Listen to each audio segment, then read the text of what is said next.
right, let's do a little bit of testing here. See how the audio sounds. I've made some adjustments. YouTube's a little lacking.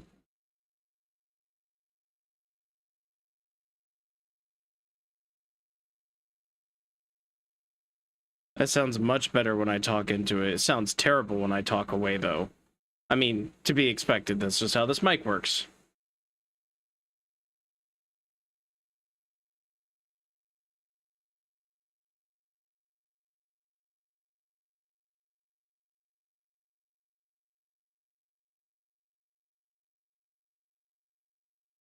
I can also hear some wind or something in it. Hang on. Let's check Twitch. Twitch is better. Twitch is just better. Oh boy.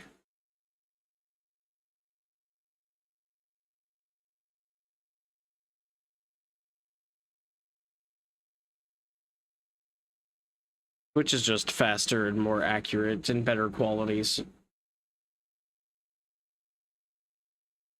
Okay, I can still hear some wind, so let me turn some stuff off.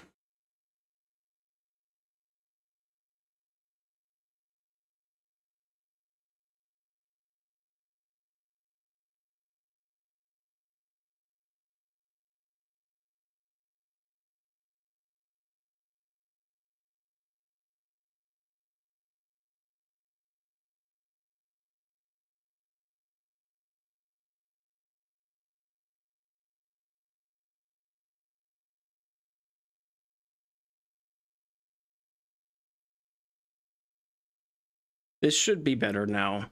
Unfortunately, I don't have central air. So any air conditioner or whatever makes a ton of noise. Alright, well, anyway. I can now mute and get rid of Twitch and actually start the stream proper. Hello everyone, welcome back to Ark Survival Ascended. Let's see. So, last time we were basically getting the stuff for... I gotta enter in the commands real quick. There we go. We were getting the stuff set up for a greenhouse so that we could have some crops. Everything should be grown now. So we have all the crops that we're gonna need. And this is good because we're gonna have to make some bug repellent.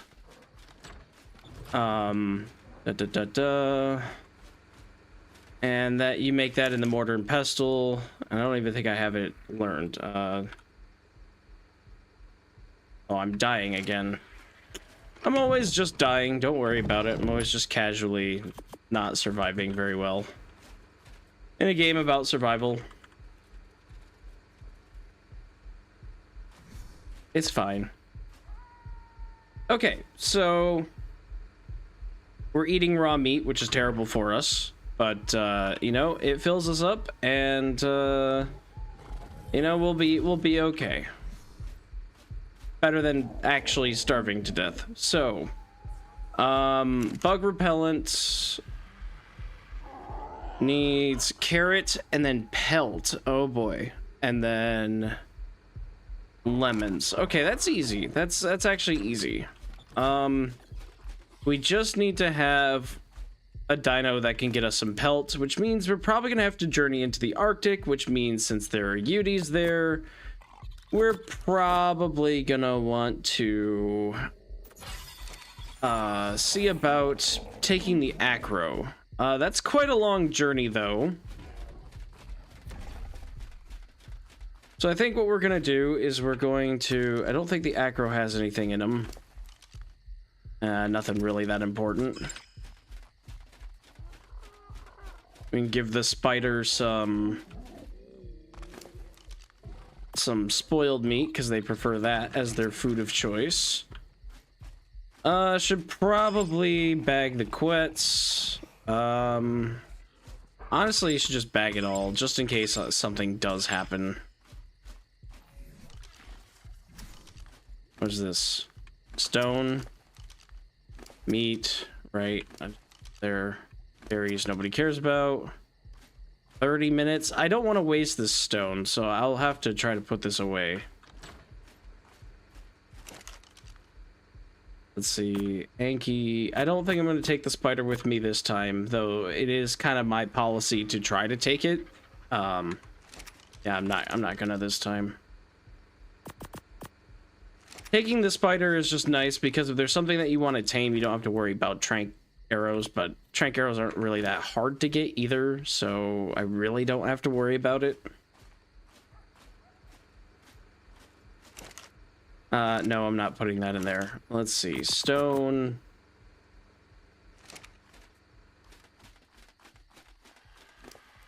And the beaver had thatch. Thatch is actually really important because it's kind of annoying for me to get right now.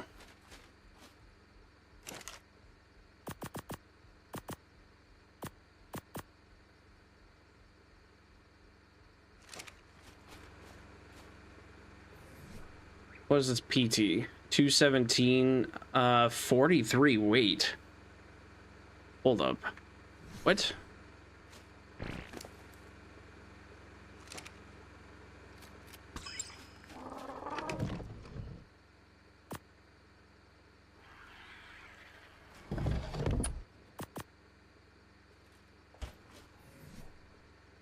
What is mine? 21 weight.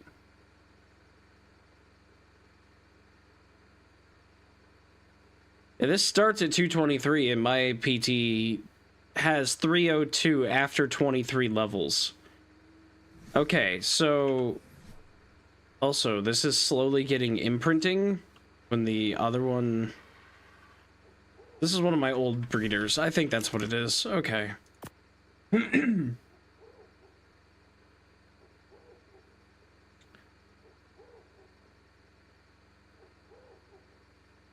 35 weight, 43 weight. Good God. So that's the one I just tamed.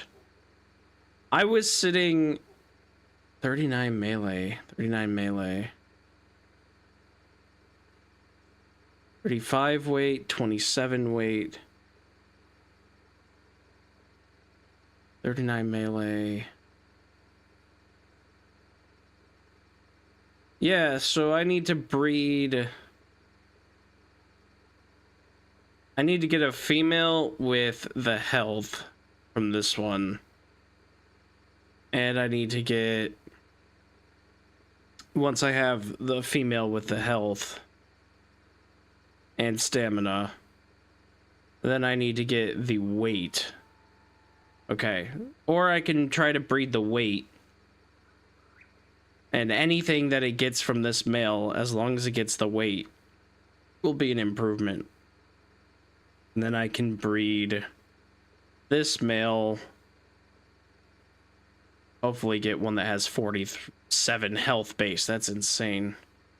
43 weight, 47 health, and 39 melee is a really good combination on a PT. It's like not the most amazing. I think about 35 to 40 is average.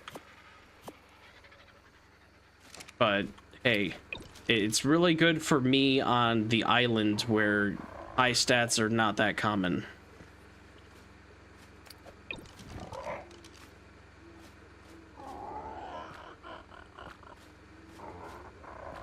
Just real quick.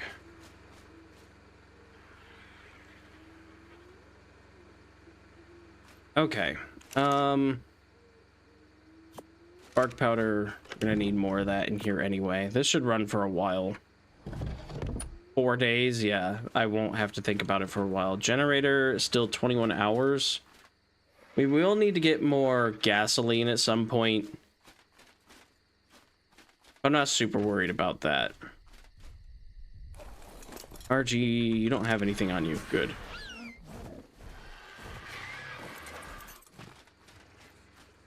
I don't think I'm actually going to take the RG. Well, no, I'll take it with. But I don't think I'm really going to, like, use it. It's only if I need to carry something back to tame.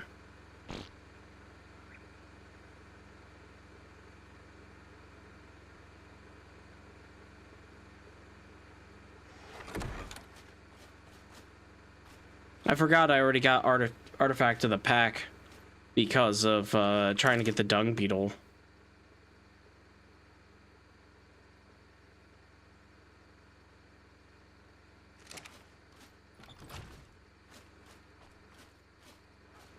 Hurry up, PTs.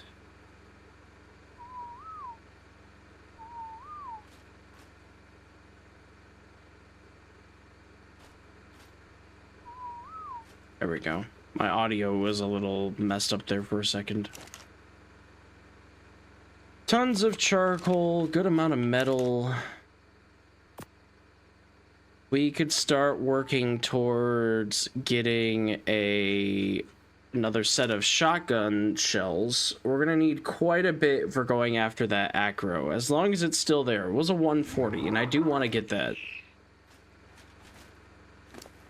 No, there we go. Give me that.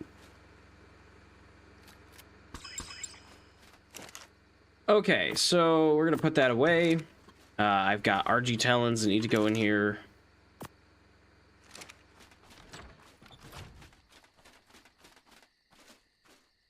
And I want my PT. PT will be the fastest thing to get me around the map. Needs a little bit better weight, but that's okay. Penguins, oh my god.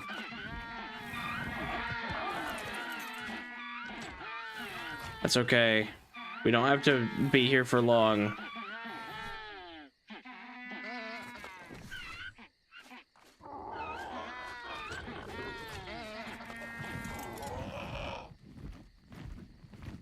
Ugh. So loud. I hate the penguins. I really do. I wish I could put them in a better spot.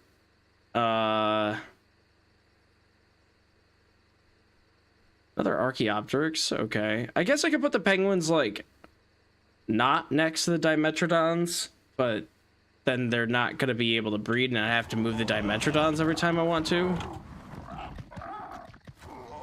I find it very funny that a PT can just land, like, you can just be, like, flying and be like, hey, stop flying, and sometimes it'll want to just land. They could just be like, oh, it's not wanting to do it now.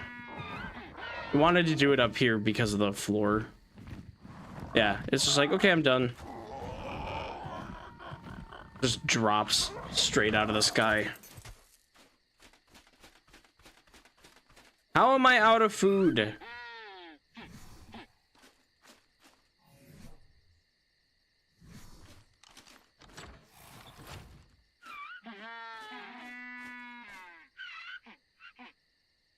"48 seconds.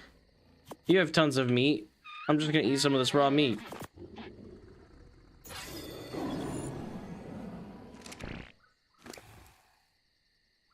I even take a stack for the PT.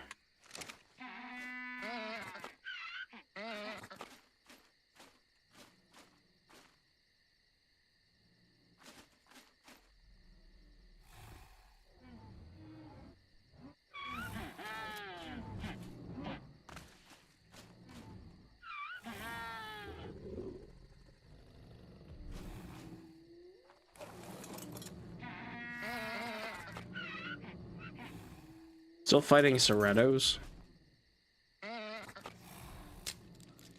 196. I have a bad feeling about your stats here. You did get the 43 weight, I think. Did you get a mutation? No, you didn't.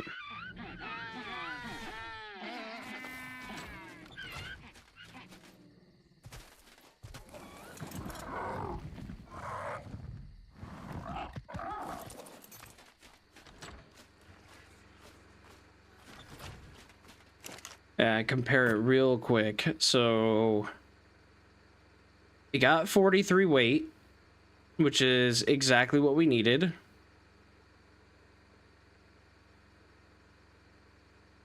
But then I think it got the stamina too. Interesting. Not that that stamina matters much, but it did get the weight. Okay, so this will be my new female breeder with this one, and we need to start transferring stats over like 100% of the time. I need to have a good PT. And when we get a better female, we'll just keep cycling them out until we get perfect Pteranodon. Cool. All right, off to the snow, which we shouldn't be too far away from. Hey, Sleepy, how's it going? How am I liking Ark? My god, I've played Ark before. It is an addiction. Ark is... It is an unhealthy relationship. I put 1,000 hours into Ark Survival Evolved, and then I put... I put... like another... I think I've got about 1,000 hours in this one, the Ascended version, which is the remake. And I could have easily put more time into Survival Evolved, but I was playing pretty much single player. I did play with some friends a little bit. We rented a couple servers a couple different times and like played around, tried doing some single player stuff, where we had non-dedicated sessions, but there was like a tether range and everything. It was kind of annoying. Tried playing with another friend, crossplay on console and this other stuff, and that didn't work out. So most of my time on Ark Survival Evolved was, I played the island. I had transferred a bunch of dinos from our server to single player, and then I played the center, a non-story map. And I did all the bosses on the center. I actually had an Ark playthrough, like a Let's Play on this channel a long time ago, but I have since removed it because nobody watches Let's Plays and it was terrible quality anyway. So I played and beat the center, which was kind of cool. And I've played like a handful of other maps, Valgero, Ragnarok, Fjordur. I played Genesis 1 a little bit, played Aberration a bit, did some PvP on Scorched Earth. I basically beaten Scorched Earth and it was on a PvP server. So like I played a bunch, but what I'm doing now is I'm gonna play through the story of the island single player for streaming, I think, and then oh holy shadows. I still don't know what setting fixes that. But I've been playing through this with my buddies as well. We're about to do the bosses. So it's kind of like duplicating what I've already done with them, but it is kind of fun because they've done some things that like maybe I wanted to do, but like they did it when I was offline or whatever.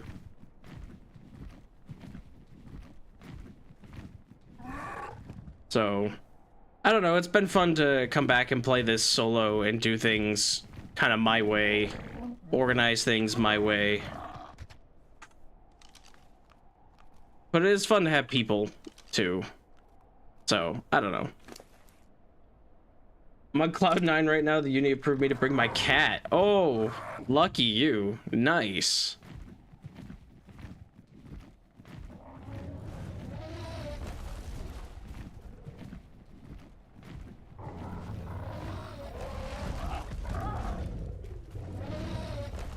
Oh, they're fighting wolves. Okay.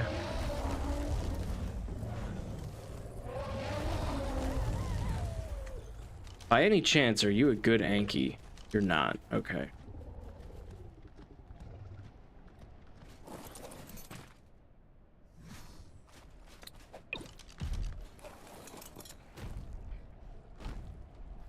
A sudden apex predator appeared.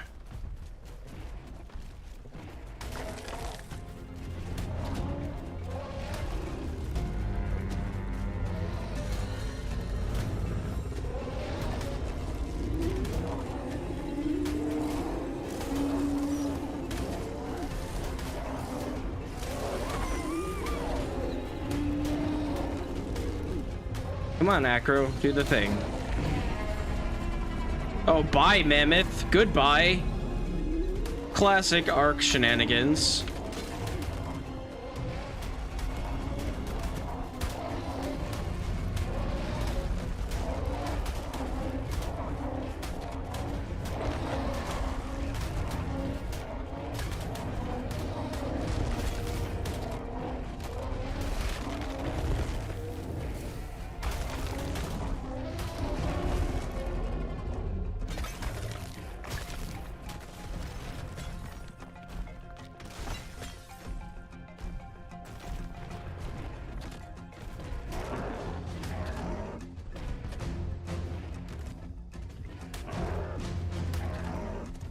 Get out of here, Megatherium. Goodbye. Ooh, I'm about to die. It cold.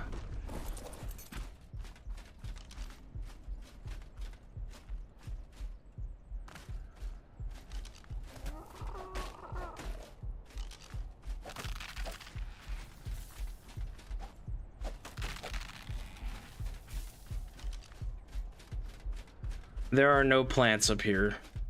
Oh boy. I'm actually going to die, probably. What do I want to do about this?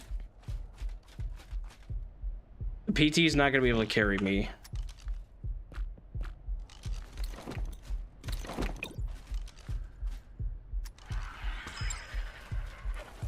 Sort of forgot how cold it can be up here. I'm used to the server I'm playing on. We're never gonna make it,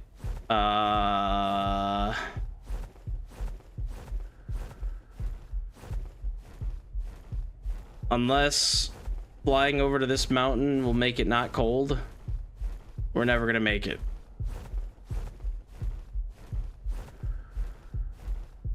You just need to get me out of the snow. I wish I could say I was one of the few people to watch Let's Plays. Let's Plays were a fun era. I watched mostly Markiplier, but kind of who didn't back then. Oh, it was warm for a second, then it got cold again.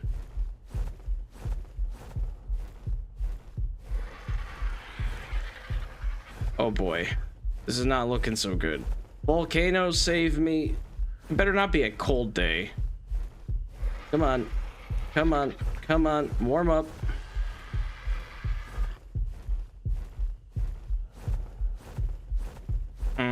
Oh my god. Oh my god. No. Why did it? Why? What happened? Oh my god. It's like kind of warm. I'm gonna chill here. Oh, there's an allosaur. Baby allosaur, too. I've never seen baby allosaurs.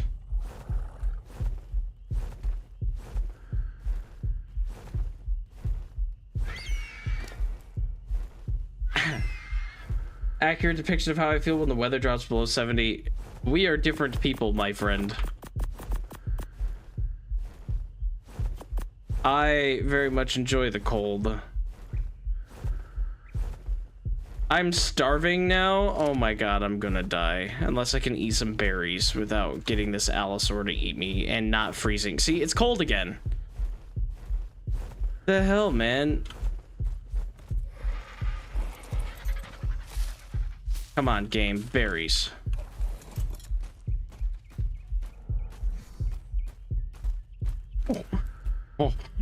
Oh, I have 7 health.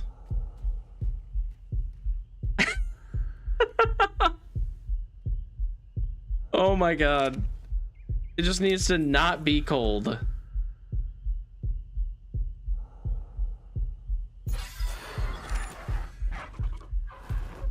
I'm surviving ?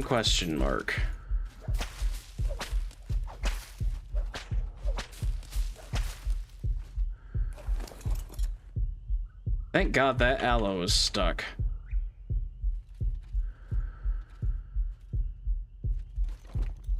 Ooh.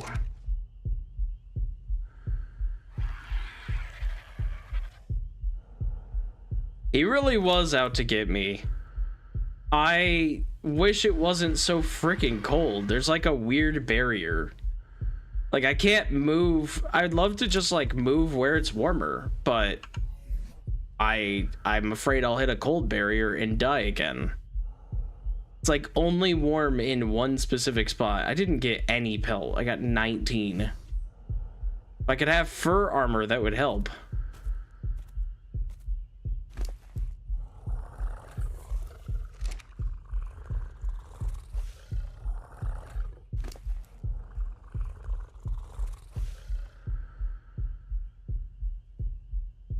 All right, when we hit 50 health, that's 1/6 of our total health. We'll be fine.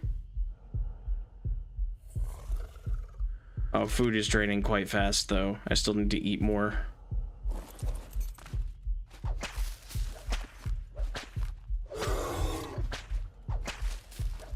You can be angry all you want, but if you're not moving, I don't care.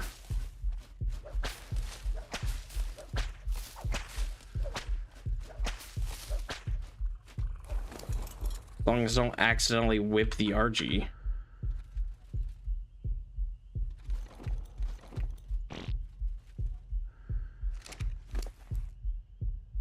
$55 health. That sounds good enough to make some sort of a journey.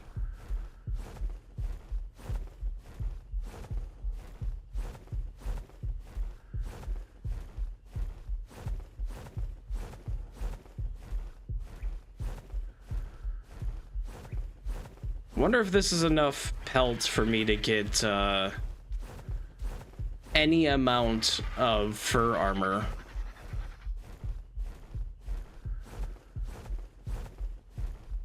Or maybe I just need to run Swamp Cave and see if I get anything in the drops. Probably not, but who knows. Alright, I want to be... Where am I? I want to be this way. Ooh, okay. That was really close. Way closer than I wanted it to be. I think you missed it last time, Sleepy. So I was out looking for crazy things to tame. Because I don't know if you've seen it, but I do this really stupid spider strategy because they buffed the spider in this game. They did TLC stuff, and I don't know if you know what that is, but it's basically when the community votes on dinos to be improved through like charity and donations and stuff. They like donate a certain amount of money and give a dino name, and whatever dino gets the most money gets an update, and they choose like the top 5 or whatever. I think it was actually 6 this time around. So they did an update to the spider because it always kind of sucked, and it's so much better now. And because of that, you can now tame creatures with it. You can actually use a creature to tame other creatures for the first time since like ever. And it's really fun. It's a lot of fun. I've been having so much fun on my server doing stuff. You can tame anything. I tamed a Quetzal on this world like this. I've tamed 3 Gigas using it. I've tamed various amount of other random creatures. I even went through the swamp where everything can dismount you and is just chaos. I went through the swamp. And what level? Level 10.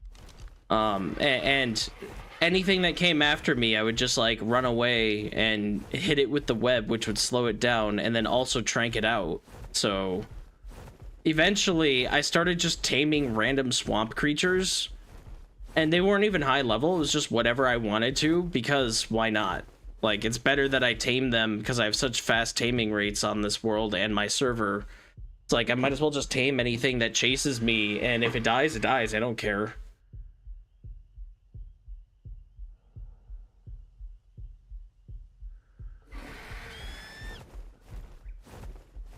Well, so like it's crazy. So they've done TLC updates in the past. I don't know how much of like how much you know about that whole system that they did. They've done it. They did like for Ark Survival Evolved, and I think the last one was like 2020.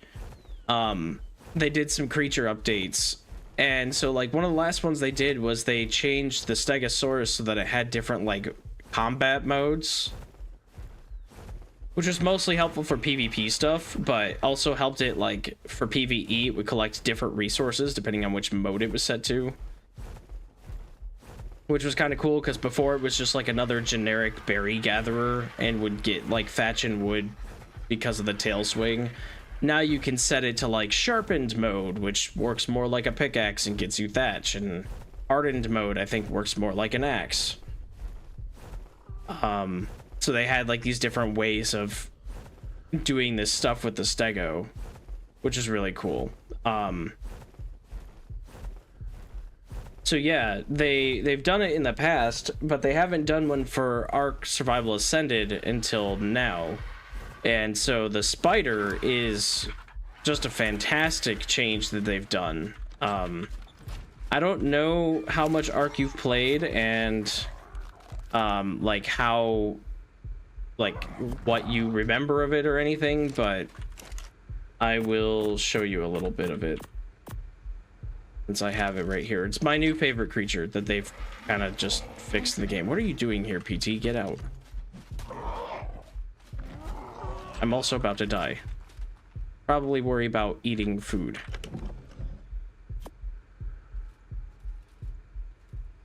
There.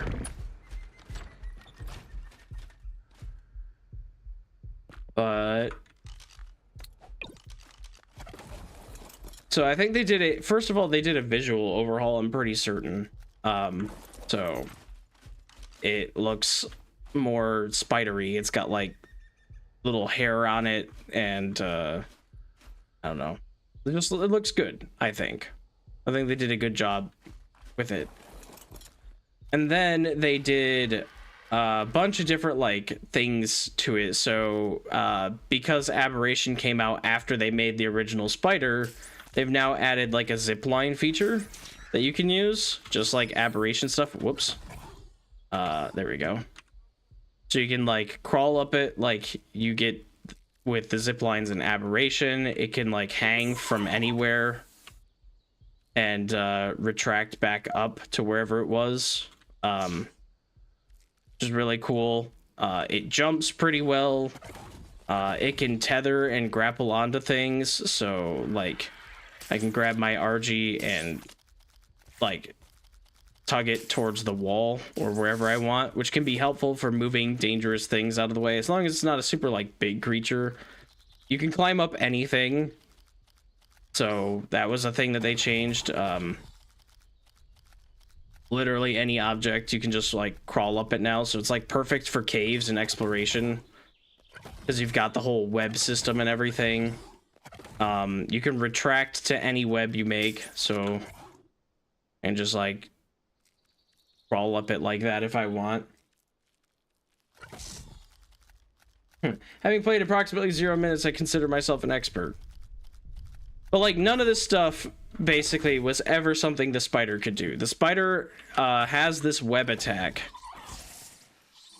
this thing, and in base it was a much wider but slower projectile, and you could fire like one at like the third the rate you can now, because you can like spam this. And it used to just slow. It had one slowdown debuff, and that was it. If you got webbed, you had a webbed debuff, and there was no stacking or anything. Now there's a stacking webbed debuff, and every bite or web attack from the spider will give you torpor and start knocking you out. And that works on wild dinos, which makes it just amazing. Convenient but not overpowered. I'd say, depending on your definition of overpowered, you might be able to consider it a little overpowered. I mean, so like most people would say no. It's definitely a big quality of life improvement, and you'd say like not overpowered, just absolutely big quality of life update for it and very, very convenient to use. I sort of think it's a little overpowered, not in the standard sense, but like I can use the spider for everything. It's not the fastest, it can't carry them the most, and it doesn't really kill things that fast, but it does everything else. I guess the only other thing it doesn't do very well is ocean exploration, but it's a spider. I was never going to take it into the ocean.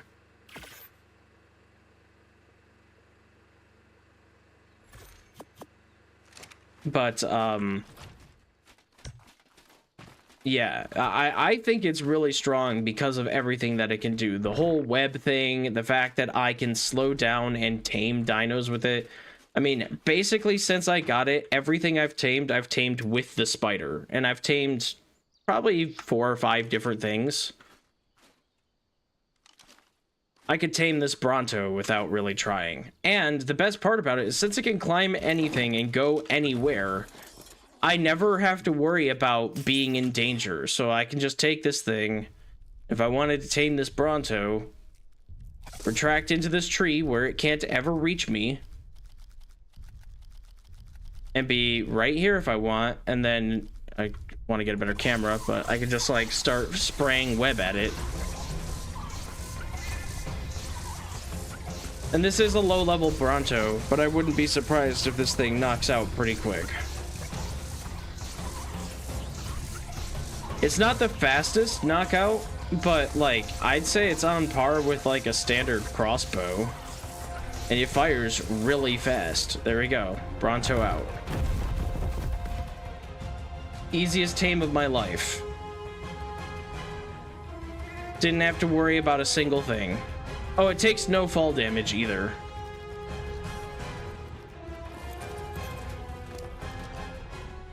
Does actually beg the question, what is the Bronto I have? Because if that's male, I might actually tame this one.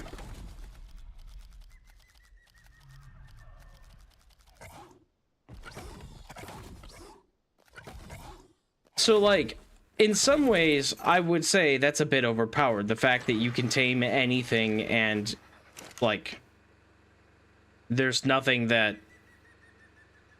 There's absolutely nothing that anything can do. Nope, my Brontos are female. Okay, then I don't need that one. In some aspects, I'd say that's kind of overpowered. It's not good for, like, certain things, like... It's great for cave exploration, but not good for killing things, so it's kind of bad to be solo exploring on a spider for a cave. But, like, in some ways, you're immune to other webbing from other spiders, so you can kind of just get through that. You can usually, like, climb walls and retract around or whatever, so, like...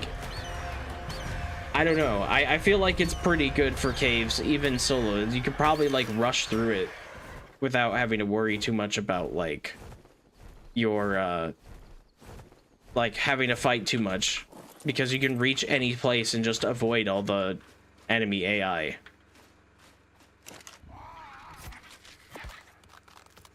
I would never want them to nerf it. I don't think it's, like, that overpowered. But I do think it's kind of funny that there are other creatures, like the scorpion, which can be used to tame things. It's got, like, the stinging effect from its stinger. I actually have some scorpions, but they're so bad. If there's anything that needs a TLC update like the spider, it's the scorpion. Because it is actually just terrible at doing its job. Like, it's not good at combat, it can't climb walls, it can't do anything. It's basically like the spider was in its oldest form. The only cool thing about the scorpion was that you used to occasionally be able to find them on beaches. And they had a trank effect. And I remember, because the first time I ever played Ark, and you get the saddle for it at level 22. The first time I ever played Ark, I saved up to get a saddle because I found one on the beach. And I used it to, like, trank out a raptor or something one time. And it nearly died doing that.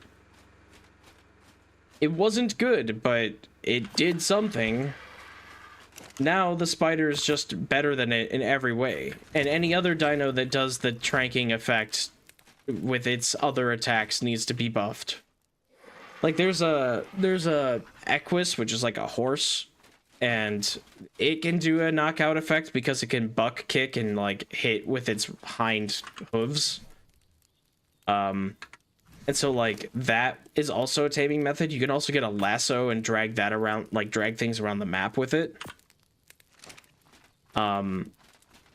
So, like, you could do this thing where you could, like, lasso something, kind of pull it around the map, and then, like, kick it with your hooves until it's knocked out. But for basically every dino that does the knockout effect, the trank is so weak that you end up killing it before you end up knocking it out. And that's what makes the spider so good, is because it's the opposite.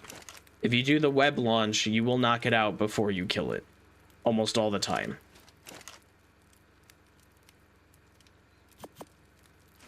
all my dinos are female. Huh. Guess that's just the luck of the draw.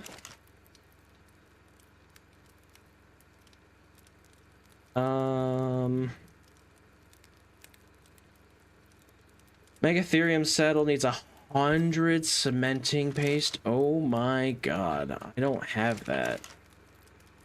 No, I do have that. Never mind.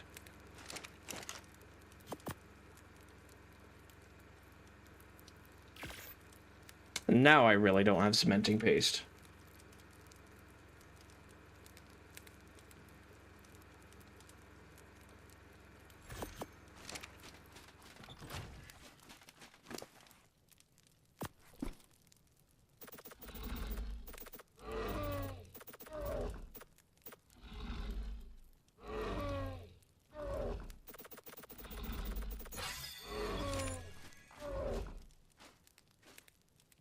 Okay, we're gonna let you heal up a bit.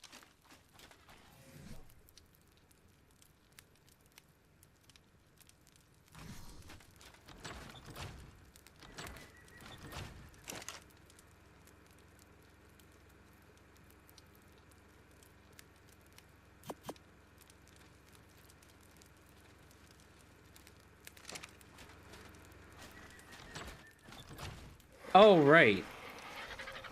Stupid Megatherium, because I tamed it in my house, destroyed my water tap.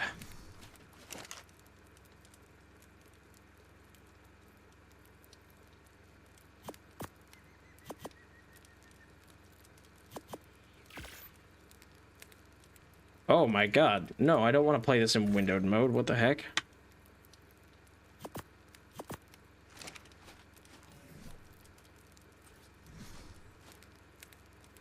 I'll put it near the campfire, but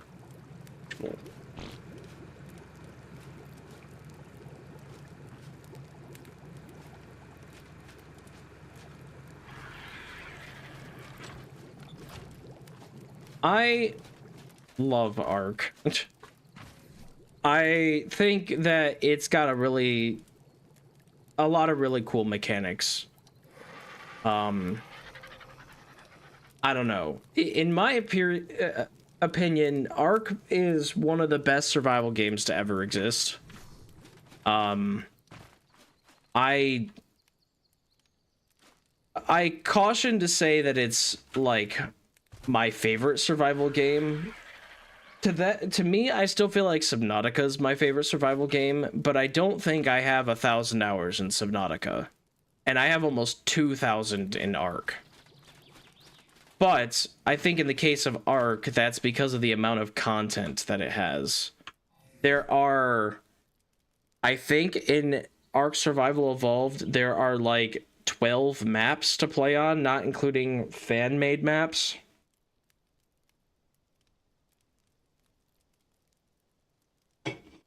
And each map is like a 100-hour experience.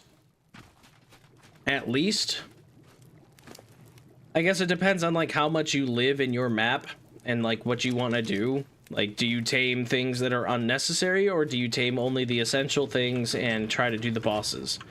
The island is definitely the one that takes the longest to clear, because of the just pure amount of like farming you have to do.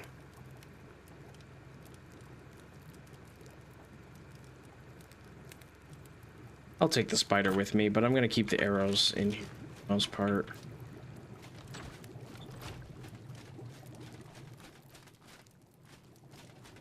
Like, Subnautica is super fun, and if Subnautica had 12 maps, Subnautica would be my favorite game of all time for survival games. Hands down. I love the experience that Subnautica gives. Ark is amazing. There's something about walking through the woods and seeing dinos, and you've got the oceans, and you got everything. But Ark has quantity, where its quality sometimes suffers, and Subnautica is quality all the way through. Even when Subnautica came out, it was like 2016 or something, and Ark is kind of the same thing. That was kind of released around the same time. they've made improvements. Obviously, this is like the, you know, Unreal Engine 5 version of the game and all this other stuff.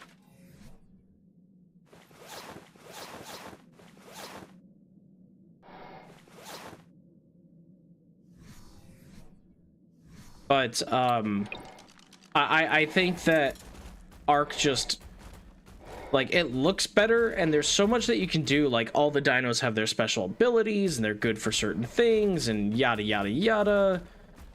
But like, Subnautica just has the vibe. It has the feel to everything.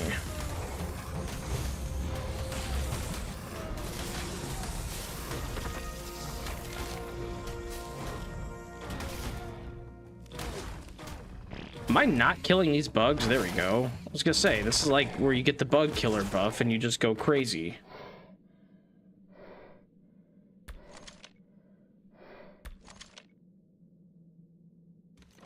Yeah, this will get this some levels, no problem.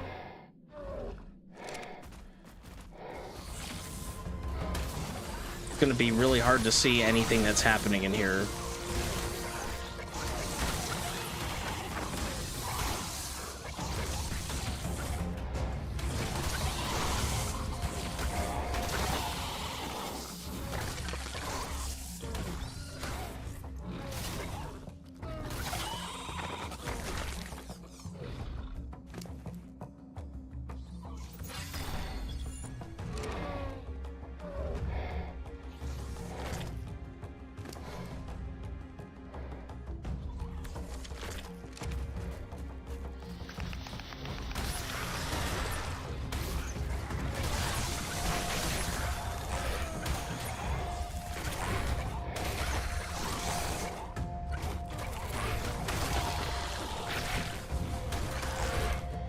I will comment in here in just a second once things calm down. My brain won't be able to have a decent conversation while I'm trying to monitor my creature's stats.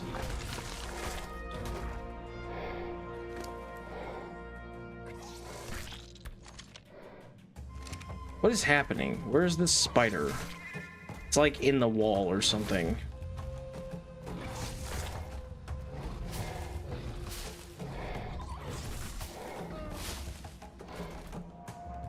I can't tell.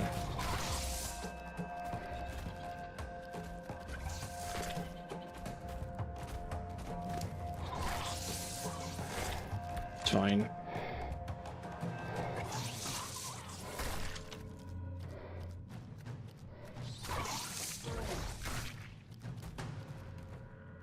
Gotta be like in the ceiling. I can hear it crawling around. Okay, anyway. Subnautica's more of a story survival game than Go My Child Do Things survival game, although I'm not really sure how much lore Ark has. Ark has really, really good story, honestly. But I think Subnautica's just, it feels better to me. So like in Subnautica, you crash land on a planet, you work for a corporation that doesn't really care about you. Like, they don't think you're going to survive, but they do what they can, you know, kind of, to try to rescue you or whatever. They do basically just the bare bones minimum to make sure they don't get sued. It's a fun world to live in. Subnautica 2, I like the story and where that's going with that. I really, really hope that they keep making Subnautica games for a very long time, because I want to play in the Subnautica world, like, forever. I love the world that they're building. And they don't even have to do Subnautica. There's another game that came out that's not made by why can't I think of the studio's name? Unknown Worlds. It's not made by Unknown Worlds, but it's a game called Breath Edge, which is like a survival game in space that's kind of wacky. They're coming out with a Breath Edge 2, and I played a little bit of Breath Edge 1 and I liked it, but I was obviously missing some sort of upgrade because I had to start going really long distances with no oxygen and didn't really have a way to, like, I think I made it to an area I wasn't supposed to make it by, like, doing some cheesy strategy. It was kind of weird. Subnautica never feels that way. Subnautica never feels like I pushed myself out of the boundaries. I always find the thing I want to find and, like, a little bit before I need it, and then have it when I want to upgrade. Anyway, I would be okay if Unknown Worlds wanted to go do some other thing, like a space game or jungle game or whatever, Subnautica is amazing.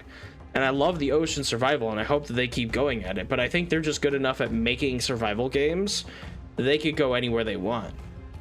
The story for Ark is pretty cool, honestly. It's kind of cliche. It's kind of sci-fi stuff that you've heard before. But, like, one of the things that... I wish this combat music would stop. There are no spiders near me.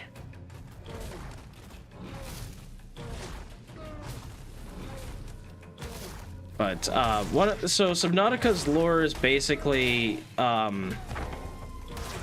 it's a classic sci-fi thing of humans finding elements from space that, like, they don't really know the full potential of, and they study it, and then they discover the full potential of it, and it, you know, advances civilization by a ton, you know, by like several centuries. That's a classic sci-fi trope. In this case, that resource, that thing, is called element. Very generic. But it's just called element, and element is kind of like self-replicating nanomachine technology in a way. Like, it itself as an element can create more of itself. So it's, you know, one of those things that it's like, well, you have a thing that's creating matter out of nothing. Another classic sci-fi trope. And so, like, because of that, humanity's able to build whatever they want with no limits. And with that, they do, but they end up finding out that element, in a sense, has a mind of its own. It kind of is free thinking, kind of. It replicates and replicates and replicates, and it's not really a living thing, I don't think. I don't really know how they describe it, because I don't know the story like that well, but I know the basics of it. And it gets to a point where it replicates so much that it consumes the Earth. You know, another classic trope, Earth is destroyed because of the, you know, greed of humanity. And so, because Earth is gone, there are two suggested methods for how does humanity survive this and come back to Earth. One is a colony ship that just leaves Earth and plans on colonizing other planets. That is the Genesis colony ship, and that's where the Genesis expansions of Ark take place. So they are kind of separate from the main story. The main story has the method of building arks, which are very, you know, much the biblical ark, in the sense of humans and creatures get on board these giant space stations that are floating ecosystems in space that humans can survive on, and not only survive, but it's built to test their limits on their survival skills, to push them to their absolute boundaries, because when they go back to take Earth, they're going to need to be able to, like, adapt and survive the harsh planet that is Earth. It's no longer forgiving and bountiful. It's a wasteland full of a harsh, you know, metallic element or whatever the heck that wants to destroy you. So they intentionally build these arcs very, very dangerously, so that it tests humanity's limits on their survival. And the arcs are being run by a thing called an overseer, which runs the whole simulation. And if people die on the arcs, that's okay, because humanity is at a point where they're able to digitally store a human's consciousness in, like, a central computer. And so if you lose your body, you basically get the whole Subnautica thing of reprinting, where you get a new body and you still retain all your memories and skills. And so the twist comes into the fact that, okay, this is how it was built and this is how it's supposed to go, but something catastrophic ends up happening where there was, like, a group of survivors that woke up before everybody else, and they, well, not before everybody else, but before you did, and they end up, like, exploring the world, discovering things. The only thing is that with this whole, like, setup, nobody really knows like what's going on. The humans don't have the memories of why the arcs were built, so when they wake up, they just think it's life. Like, they're like, how did I get here? Why am I here? They understand that they have, and they all have like a past life that they remember. So like, I was a researcher doing this thing, you know, and they're not like from like the extreme past, like, oh, I'm not, well, I think actually some could be. I don't remember how the human consciousness thing works, but there are some from like ancient times that adapt to this new thing. I don't remember how that all happens, but there's a story for it. And it all comes down to you, the player, are discovering what the first group of survivors found and did, and are also discovering what the heck's happening and why you're here. And it all comes to a conclusion with the map called Extinction, where you go back to Earth. The arcs literally crash into the Earth to reseed the planet and let humanity slowly expand. And that's why there's all this foliage and plants and all the dinosaurs and all these creatures. It's because the idea is that they're going to spread out and repopulate the Earth. They are arcs. So it's pretty classic sci-fi stuff, but the twists come into like the deeper story of each arc. So this one is the island. It is a classic arc where the whole thing is, it's supposed to be like the most like realistic survivable chance that humanity has. You're on a tropical island with bountiful resources. You know, it's kind of the baseline test. But then there's Scorched Earth, a desert simulation. There's a, you know, there's Aberration, which is an arc where the people found out that they were on a simulated like environment thing, and they found the overseer running the arc and blew it up.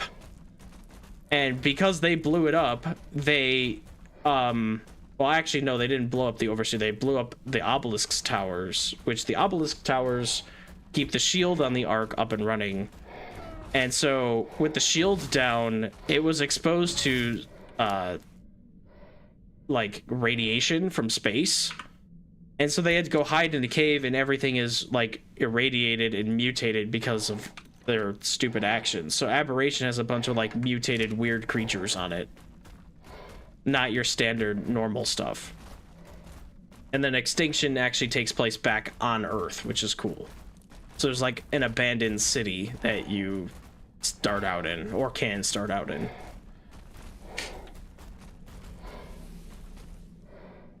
So yeah, I mean, like, in some respects, like, it's very classic sci-fi.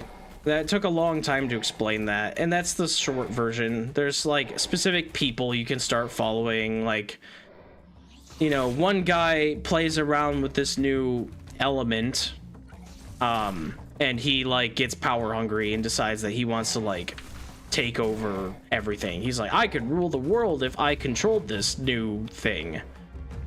And goes crazy with power, and you end up battling him and this other stuff.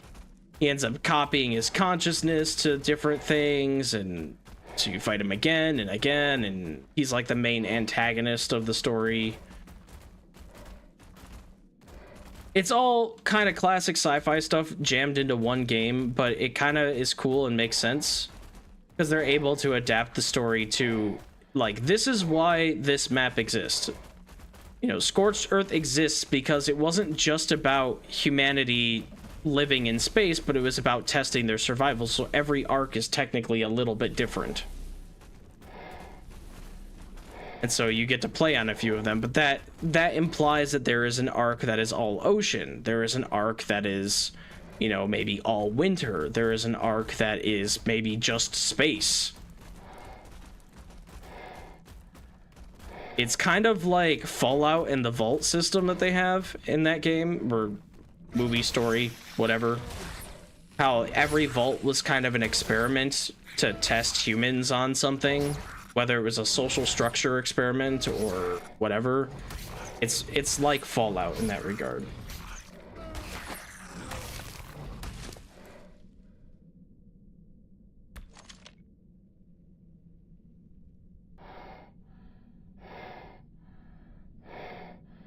tank's about to break. Ascendant Gilly chest piece. Nice. Kind of expensive, but I can make that. Aki saddle. I don't care about that.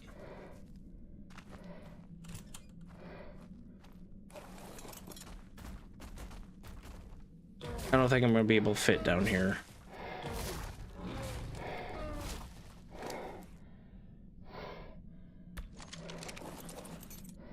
Oh, let's not be in the Megatherium, please.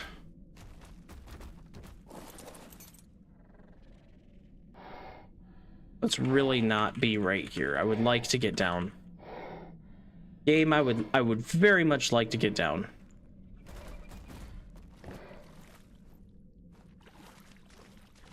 I have to remember how to get this artifact from this cave.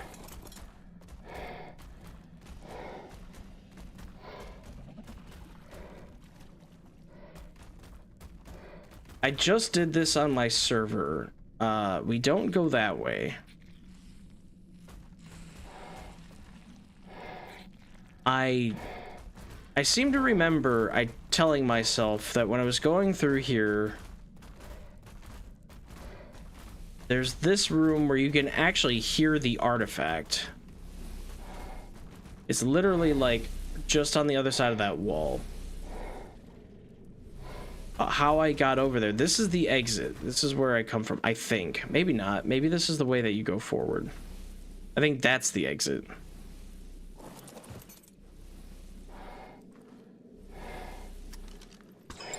Am I gonna be able to move? I want all this.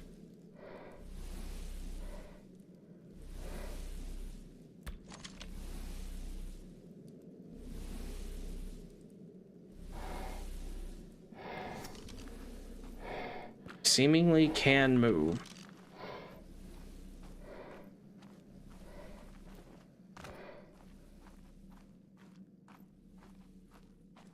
Is this the way out? It looks like this might be the way out.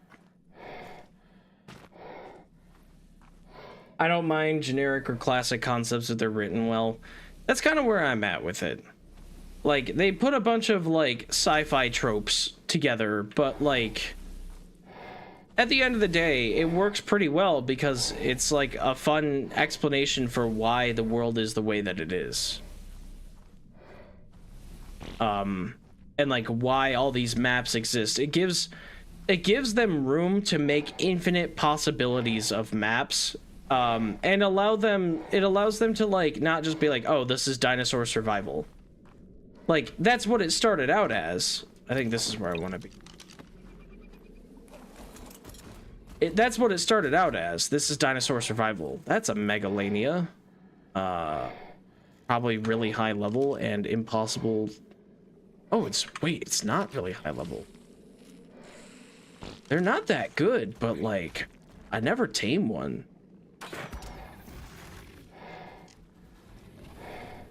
Think they're a knockout tame?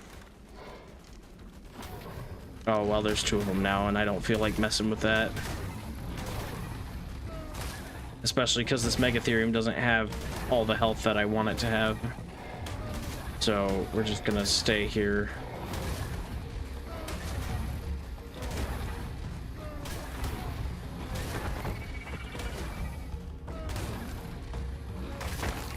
But it's how they explain things like the,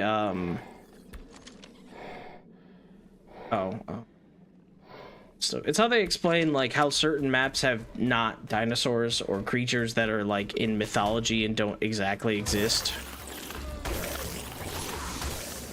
Because, like, the idea is, like, they can use any creature from any time period and they can... Since it's all basically simulations, they can create anything at any time. So some maps have, you know, some maps have like wyverns. It's like, well, dragons didn't exist, but you could feasibly go, well, that's close enough to like a dinosaur that we could probably make that work.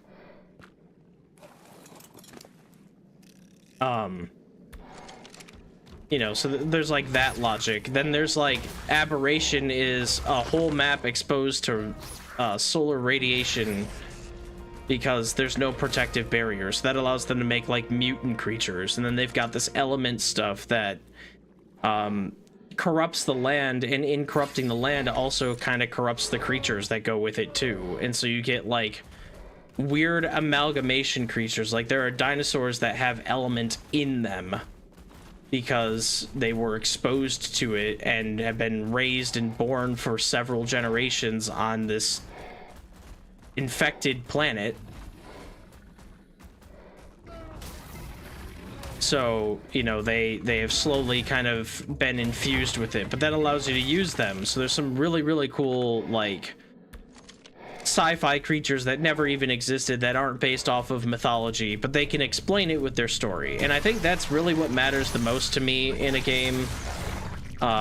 If you're gonna do this type of stuff, if this goes from dinosaur survival into something crazy, it's like, how do you explain the crazy? Make it make sense, and I'll be game. But if you can't make it make sense, then I don't know if I buy your whole, you just wanted to have cool creatures in it. And that's really what it is. You wanted to be like, what if we put a dragon in the game? Neat. I'm all for that. What if you put a dragon in the game? But does your game make sense, or should you make a separate game that has dragons? And they were able to make it make sense. What do we get? A shotgun? Okay. And a wreck saddle? I mean, alright, I guess. Not the worst loot. It's not great, but it's not the worst. Okay, I'm trying to think. Been in this room before on the server. Do I go towards the big glowing green, or do I go down this? I think I go down this.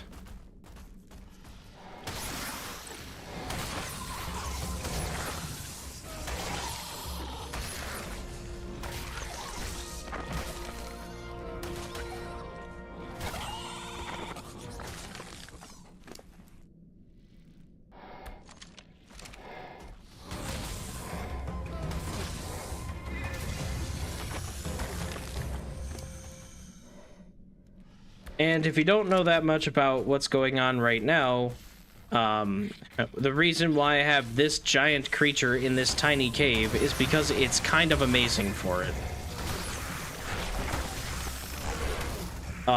So this thing that I'm riding is called a Megatherium. It's a giant sloth.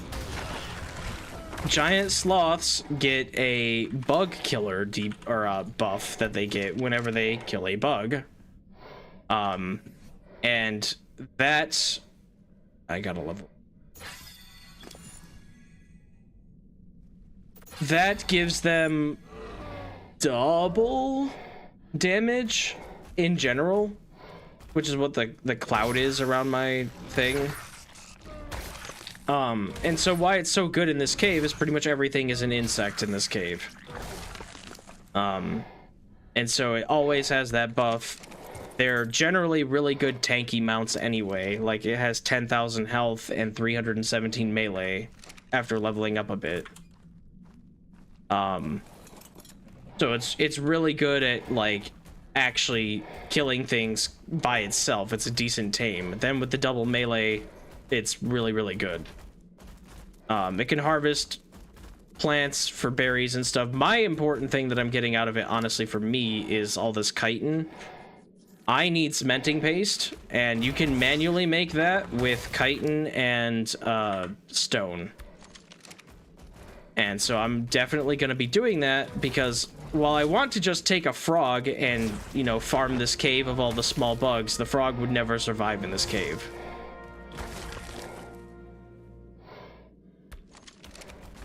So that's not an option.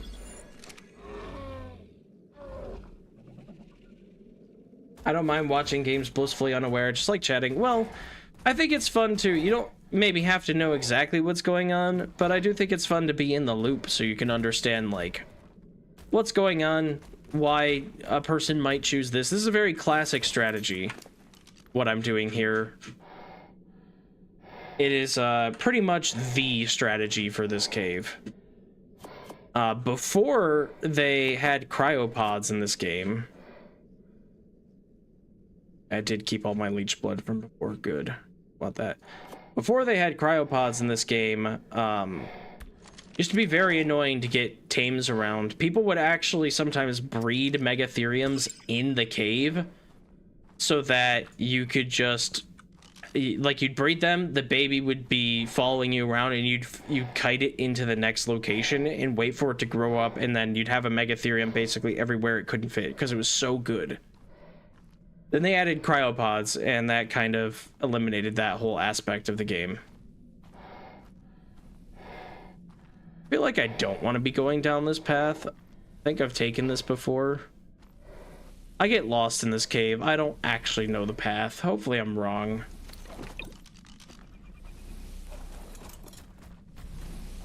Oh, we're getting close. I can hear it. Nope, we're right. Okay, cool.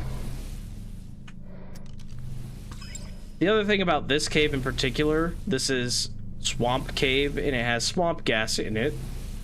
And swamp gas will kill you. So you have to be wearing scuba gear or have a gas mask in order to survive in here, which means my personal character movement is incredibly slow.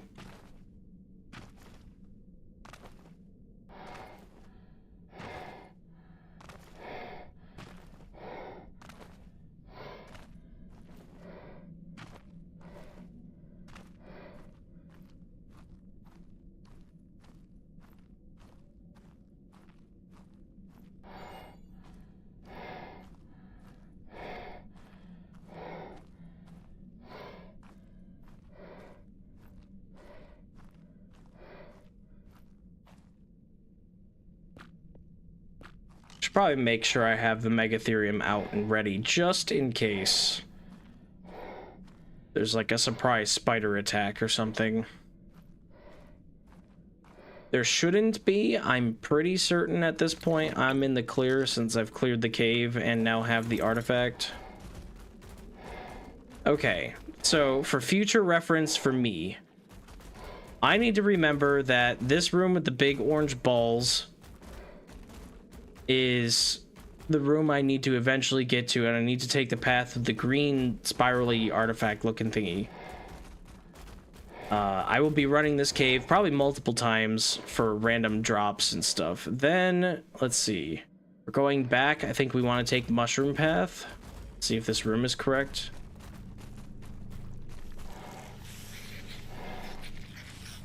There's a drop up there. I think there's spiders in here too. Yeah, so we need to get to the room where there's this ledge and potentially a cave drop. There are some spiders back here that I want to get rid of.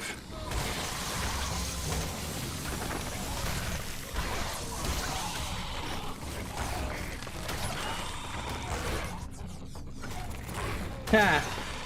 I heard scuba gear and thought, what's a snorkel gonna do? Honestly though, I don't blame you. I don't blame you, because a lot of scuba divers do have snorkels, and you think of scuba masks often with snorkels. Because, like, the mask is pretty common for diving, having the nose covering and the glass and everything to, you know... People do it to snorkel dive, but it's also used in scuba. People will scuba dive and have snorkeling along with it.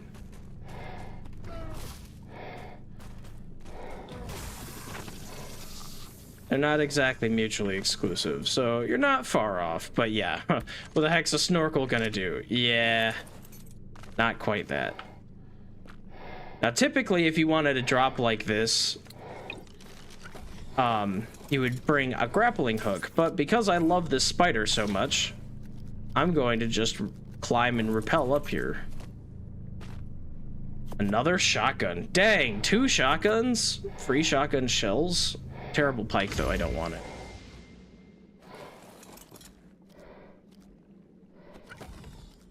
Spider also, another thing that makes the spider really good, it highlights enemies that you can, like, it gives them a white border if they're neutral. It gives them a red border if they're hostile towards you, or green if it's yours. Not that that matters too much. You should know which dinos are yours. And you really can't fit through that? Come on. So, like, anyway, it's super nice because you kind of have this, like, X-ray vision thingy for being able to see what creatures might be after you.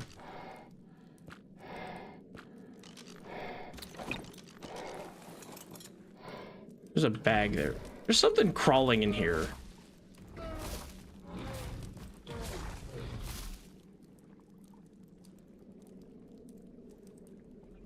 Or it's a crackling sound from that artifact thingy.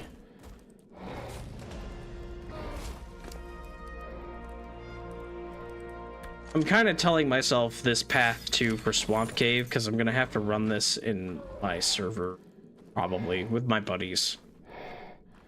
The reason why you run the... Oh yeah, I want all this. I don't care if I get slowed down. I want all this.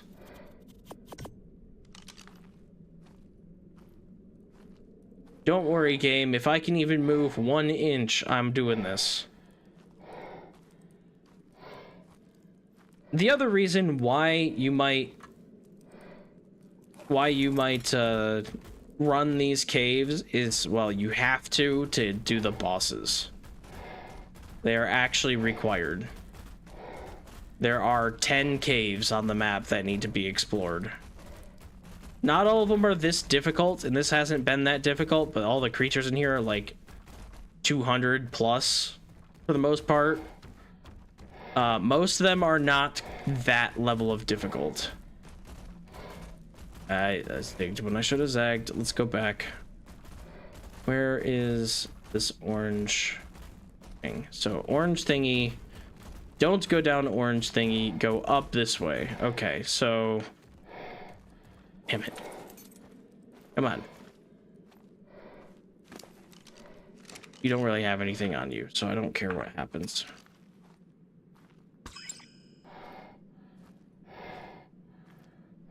This is the way out. You just don't fit through the frickin' door. So now I have 2 artifacts, which is nice.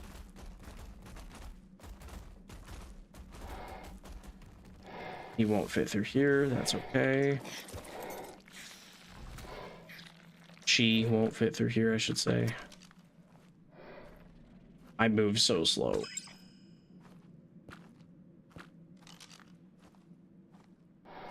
Yeah, the greed, but I need it. I need it. Cementing paste is the thing that you need for a lot of the, like, end tier stuff.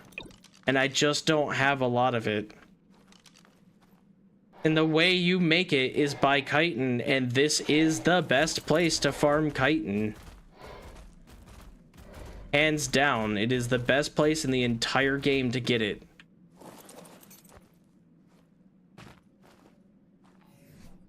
I'm also moving slow because I'm wearing flippers.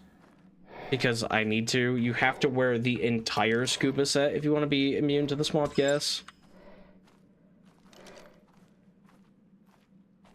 But I think I'm out of it now. I think I can straight up just put on my armor.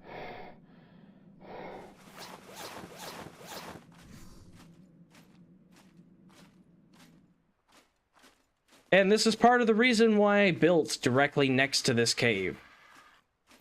Not only can I farm it for levels if I need to level up, which I don't, but I can if I want to farm it for levels. I can level up dinos this way, and it is a fantastic source of chitin for cementing paste, which is something I've been struggling on this entire time I've been playing.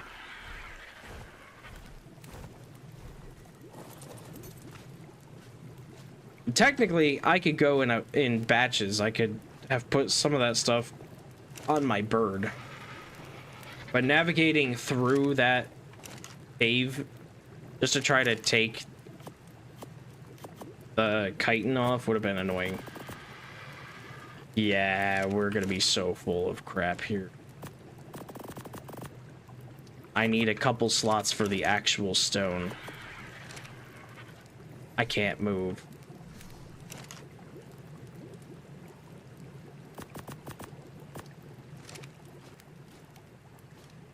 I also got this artifact that I need to put somewhere.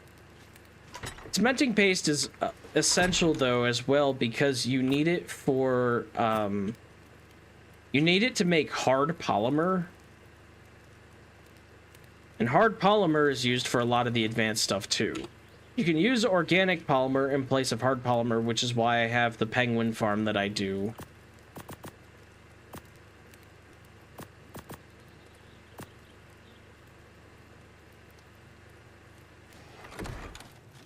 That should help. Saddles weigh a bit. Leech blood can't go in here, really. I guess it doesn't really get a buff spoil timer. The prime fish meat is not gonna last, but whatever, I have it now. Hide is cool. I don't really have space for it. Here, anyway.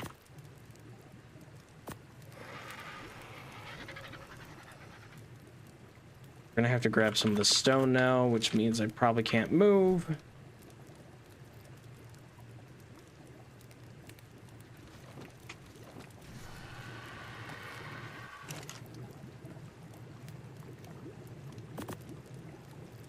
Cementing paste, go. What's even crazier is I need double the amount of stone to paste. So, as much of this stuff as I have, it's gonna take me forever to get this done. This is where people would normally make a chemistry bench, but I don't have a chemistry bench because I don't have the stuff for it.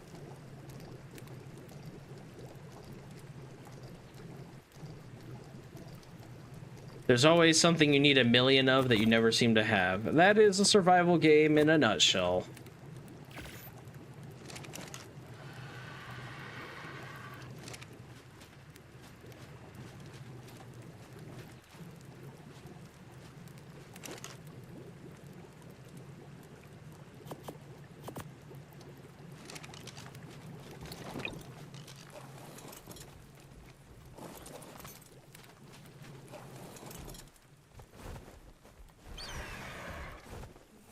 But that is definitely true for Ark. For Ark specifically, it's like, well, you need 8 stone to and 4 chitin to make like 2 cementing paste or something. And so those numbers just add up. Ark is a game where they just have a ton of like numbers. It's like, this thing needs 50 polymer, and you're like, okay, 50 polymer it is. How do I get that? Well, you can farm a penguin and that'll give you like 9, and you're like, so I need to farm multiple penguins. Okay, well, if I need multiple penguins, then I should probably like either have a farm or live near them where they spawn, or I have to fly across the map every single time I want to do that. So then you make a penguin farm. Okay, well, if you need a farm, you probably need resources for that. Like, so that you can have the spot in a specific location or whatever. So you're farming stone and wood. Well, those are better. You know, it would take me 8 times as long to farm if I don't have a creature that goes along with it. So like the beaver and the doedicurus reduce the weight of wood and stone. So you get a beaver and you get a doedicurus. That way you can do your wood and stone farming, so that you can make your stone base, so that you can you know, have your box for your penguins, so that you can have your polymer, so that you can make whatever you're trying to make. It's like, you have to like backtrack think a lot in Ark. It's kind of like that fun little game that some people, I'm definitely guilty of this, will play, where they're like, all right, so I have to wake up at 9, which means I'm getting up at 8 so that I can leave the house by 8:30, because it takes me 30 minutes to get to the location or whatever, you know, or not wake up at 9. They'll be like, I have to get to this location by 9. So I'm getting up at 8 so that I can leave at 8:30 or whatever your routine is. Maybe you're like, but if I get up at 7:30, then I have a half an hour to make breakfast. You know, like, you do that like backwards logic thinking to organize your life. That's exactly what Ark is all the time. Like, okay, I want this resource, but I need this resource to get that resource, and I want this dinosaur to help me get that resource. So I have to go get this dinosaur, but then that, you know, when you're getting the dinosaur, that's another thing too, is like, all right, I want a Doedicurus, which helps me get stone. Awesome. How do I get one? Well, I need to knock it out. Okay, how do I knock it out? Well, I need trank arrows. How do I make trank arrows? Well, you need to have narcotic. How do I get narcotic? Narco berries. How do I get narco berries? Either pick them by hand or get a dinosaur that can harvest berries effectively. So, you know, when you first start playing Ark, for people that have played it for a long time, they, you know, they don't have to do that backwards thinking logic, because they already know the very first thing that you want to do when you start out an Ark is tame a dino so that you can get berries, because you're gonna want Trank to get your other dinos so that you can actually play the game.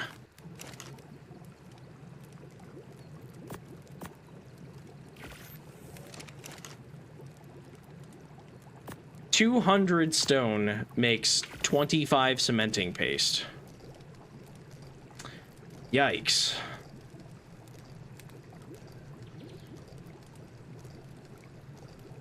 Meanwhile, I woke up at 8:13 for a lecture that started at 8:30. In other words, I'm awful at planning like that.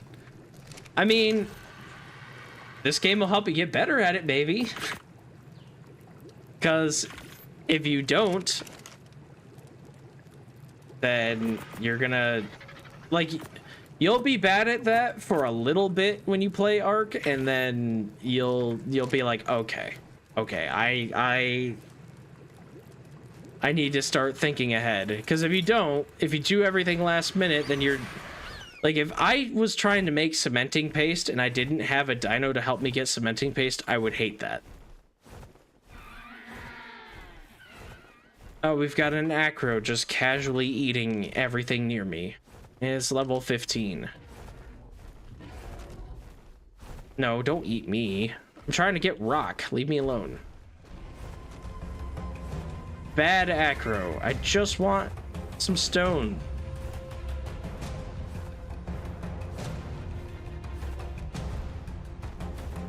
Casually telling one of the apex predators of a land that it needs to F off. Go eat something that's not me.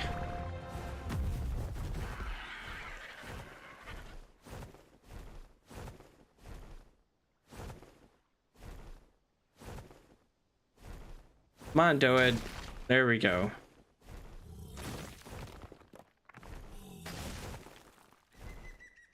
There seems to be a delay. The first time it harvests a stone takes a minute. Then after that, it seems to want to do it all the time without really even trying. It's like the game has to think about it for a second. Like, oh, you want to get stone. Oh, okay.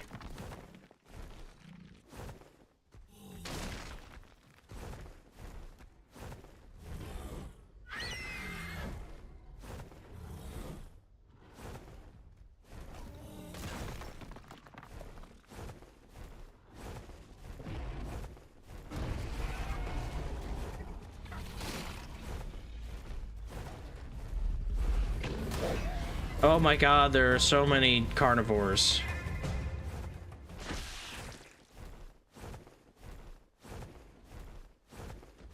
I might need to do a purge. I'm so glad I have 2 to 3 high stone walls around my base.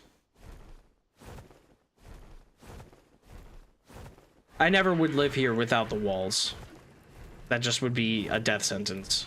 There's no reason to live like that.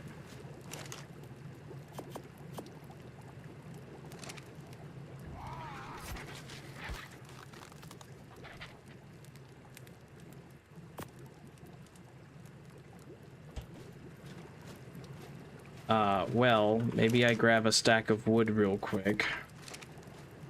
And I continue making some more cooked meat.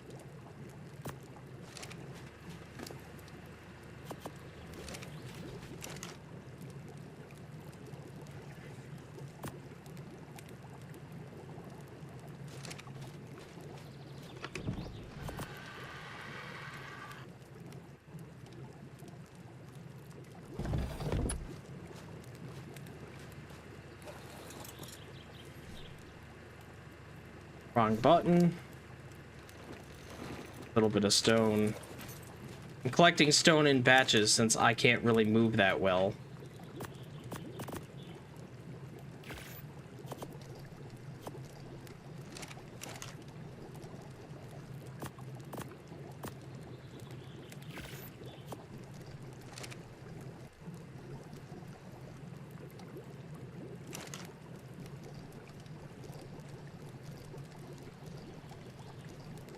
$213 cementing paste. Not bad. And we still have all of this to go.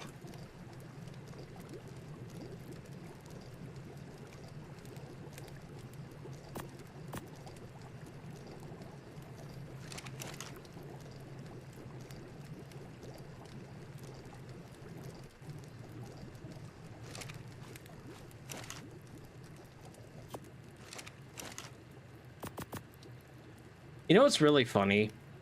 So, on the internet, there's a certain abbreviation that has gained a lot of traction. And I don't know why it started all of a sudden, like in the last few years.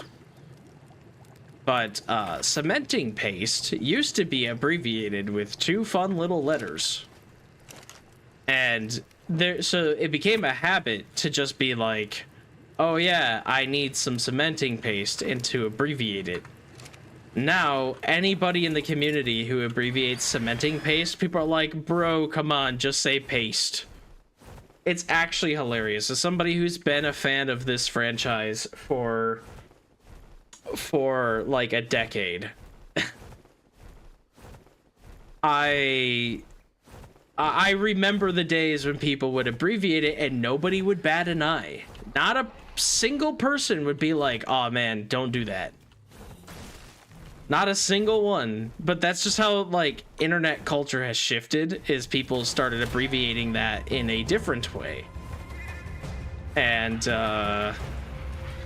yeah, now the whole entire community for a video game changed their lingo for a resource, their shorthand, into just paste because of that.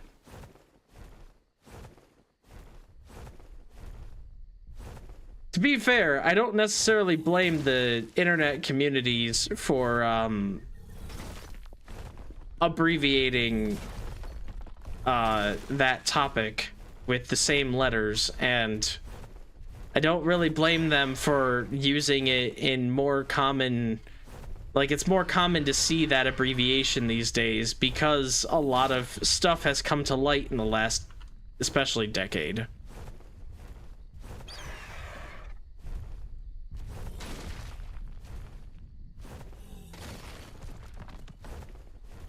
I wrote a paper on corporal punishment and abbreviated it.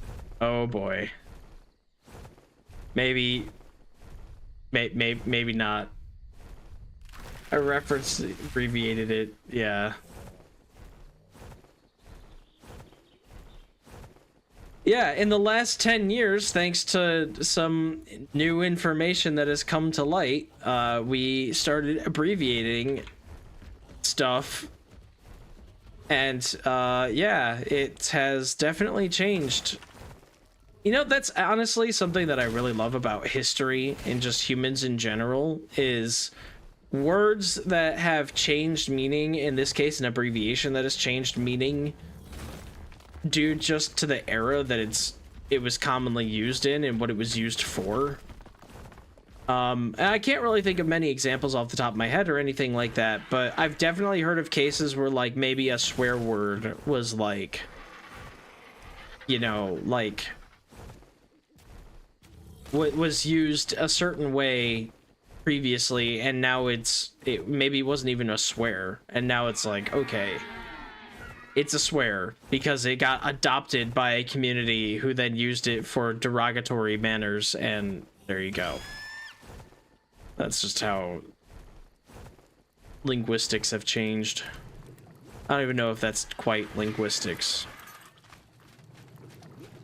To tell you the honest truth, I don't know what the definition of linguistics is.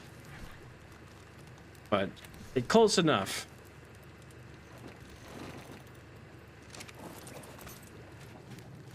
500 million chitin. Yep, that's what a run of Swamp Cave will do. 1 Megatherium and a lot of dead bugs later. And we make a ton of cementing paste.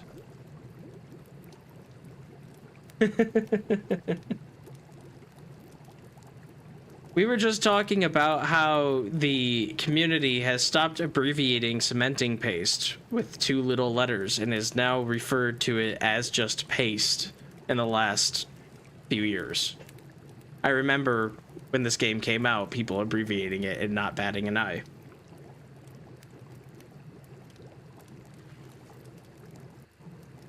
Welcome, welcome, Panzer.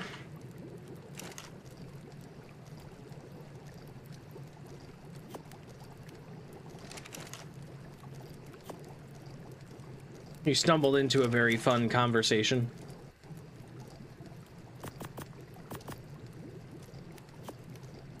Average Twitch chat conversation.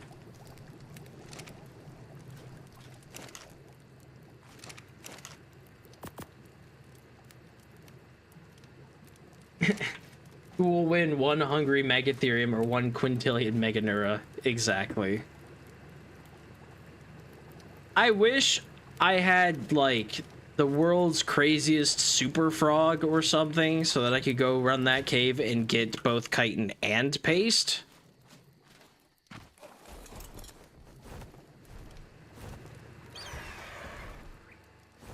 But, yeah, frog would never survive level 270 creatures. Not even if it was level 450 and raised and super bred into health and melee. I think you could take maybe a squad of frogs if you had like 10 frogs, maybe. If they were all like level 450, you could probably go through there, but more than 10 frogs, I think you'd really struggle to even have them go through the cave. You'd just bounce into each other.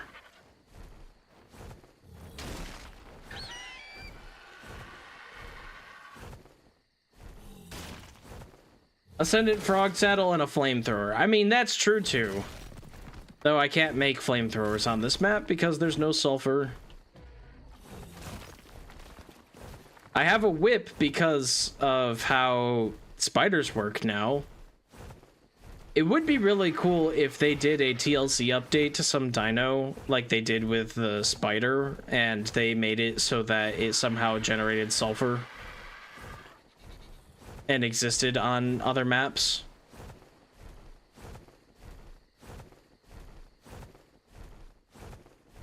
Because the spider now produces silk, which makes perfect sense. Something that it never did before. That used to just be, you know, exclusively a scorched earth resource. Well, scorched earth and anything that had a desert. But a desert resource. And now spiders just make silk whenever they kill a target that's fully webbed. And that's how I have a whip.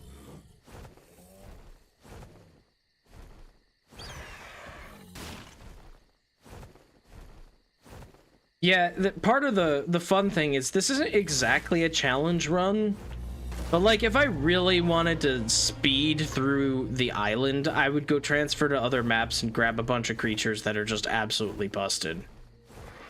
You know, I would grab like a pyro main, I'd grab, you know, all the stuff I need for a flamethrower, I'd grab wyverns.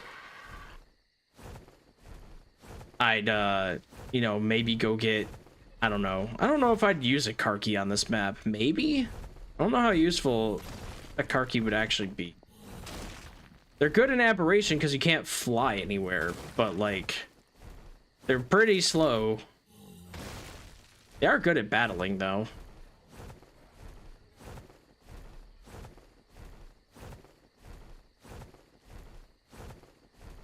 They can grab creatures and crunch them with their claws.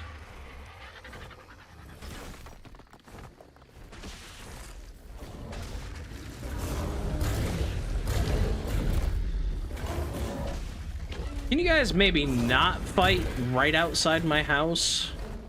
Don't make me aggro you.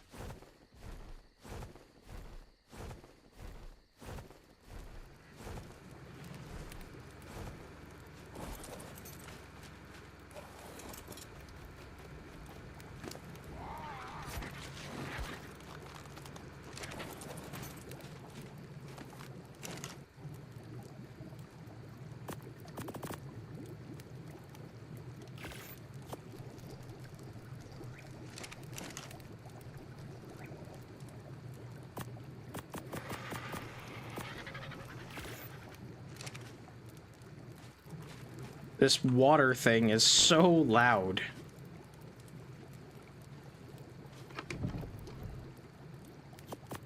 Timer cheese.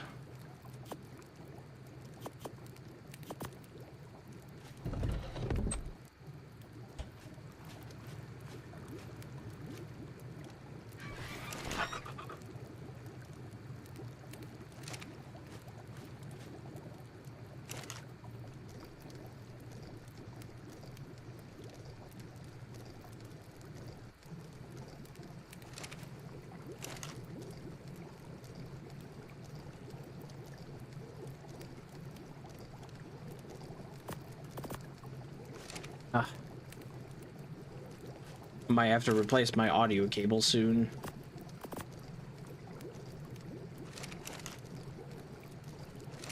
Okay, can I like... Yes. I can turn that off. God, that was so loud.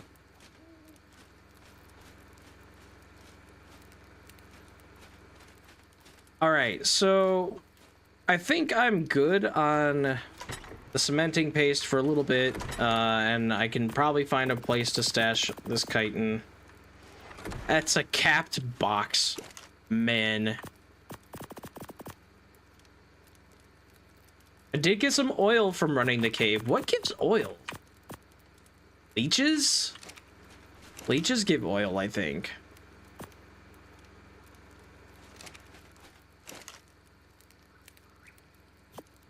Let's make some gasoline.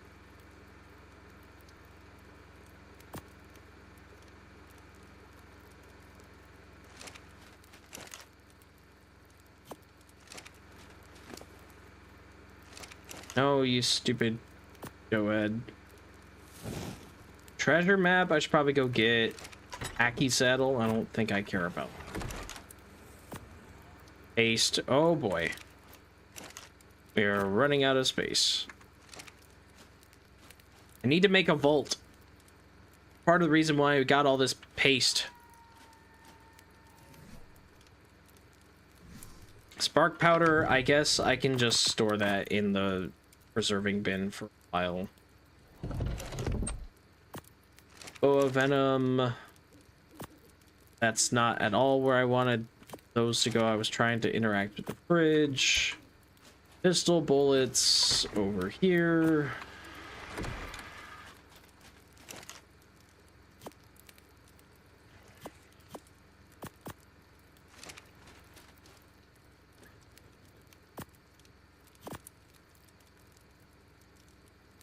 Oh yeah, my sea turtle should be making me tons of algae too.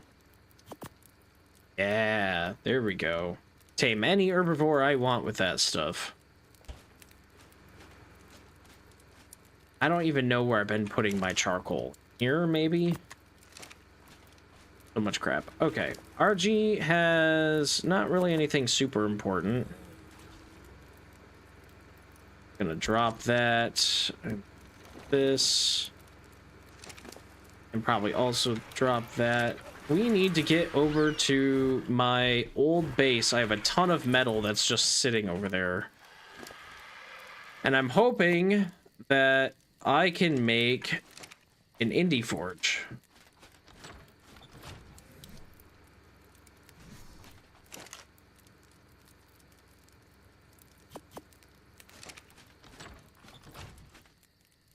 Soon. I don't quite have the polymer for it, but very soon I'd like to make an indie forge. And then with an indie forge, we'll start upgrading and getting all the other indie everythings.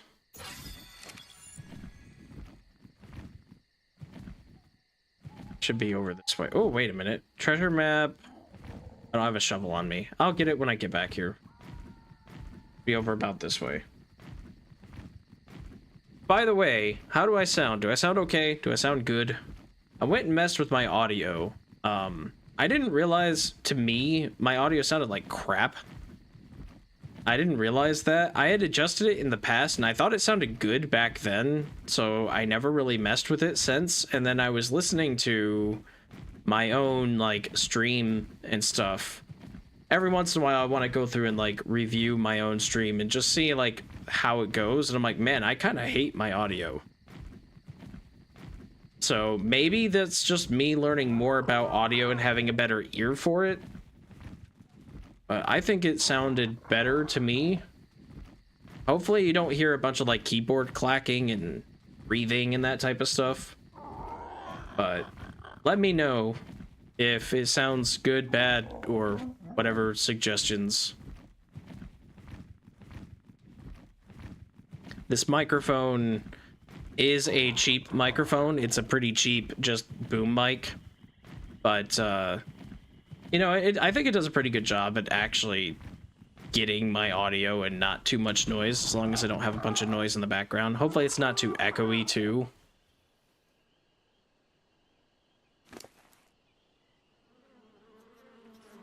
Frickin' bugs, stop. Just trying to get stamina. I don't need more chitin, I have plenty of that.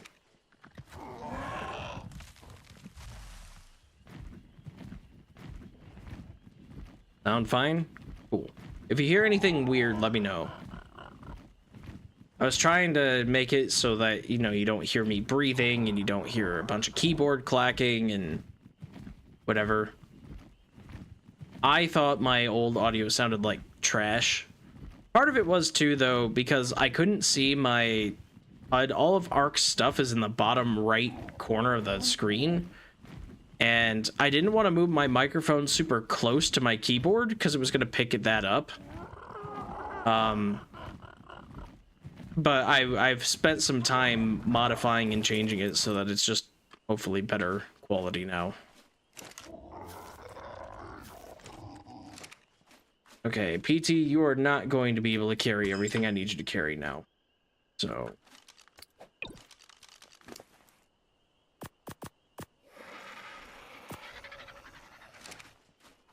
do I have anything in this terminal? I have Dimorphodon, a Sarco, which I don't really care about. 44 stamina is insane, but 23 health is bad.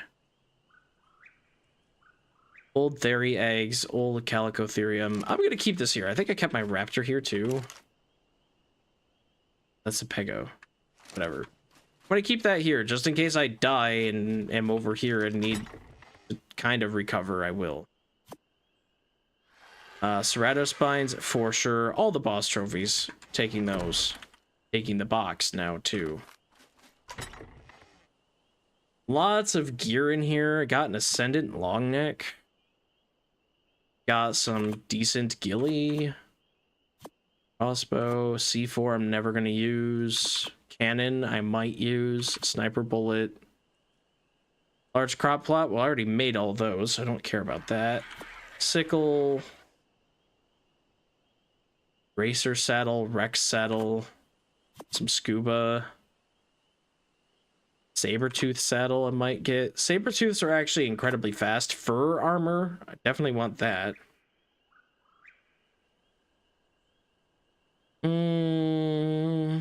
Nothing I really care about here other than that right now.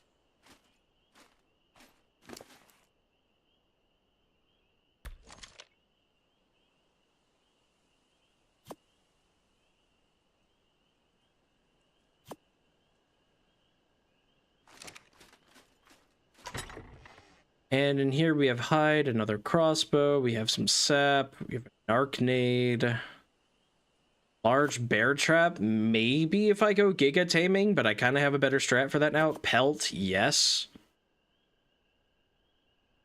Metal structures don't really matter. The hide doesn't really matter.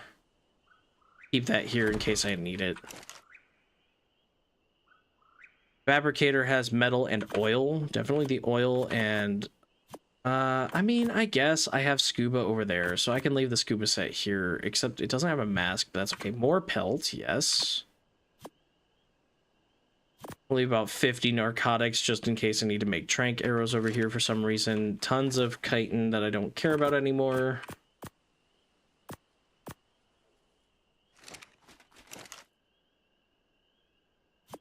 Metal, for sure. That's why I'm over here. Come on, bird. Like, you're telling me I'm literally just out of range of it? Come on. Oof. RG does not like that. And I have even more metal here. And more paste, but we'll keep the paste there. Might as well, well, I can keep the refining forge here. I can keep the campfires. This is not going to fly.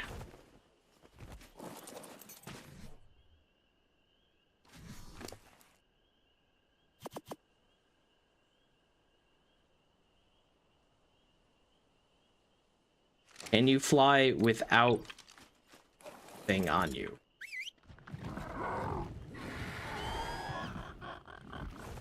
Very slowly. Maybe not very slowly. Hang on. Pretty slow, but I think we can make it. It'll be a little bit of a journey, but hey, whatever. We got time to talk now. We can talk about literally anything. So, what do we want to talk about?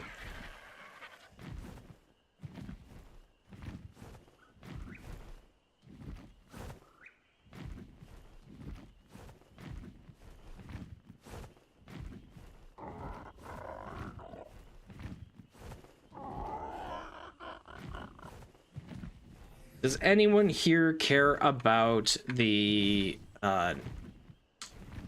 Ocarina of Time remake that Nintendo is coming out with in a couple months, I think? Is it a couple months? Hold on. I haven't been paying that much attention to it. I thought it was this fall. It kind of like surprise dropped it.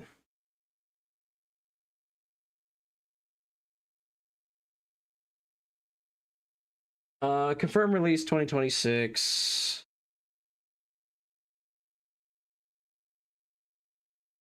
Gonna tell us when. Their official site just says 2026. I have 9 messages. Oh my god, what's going on? Okay, I don't care about that.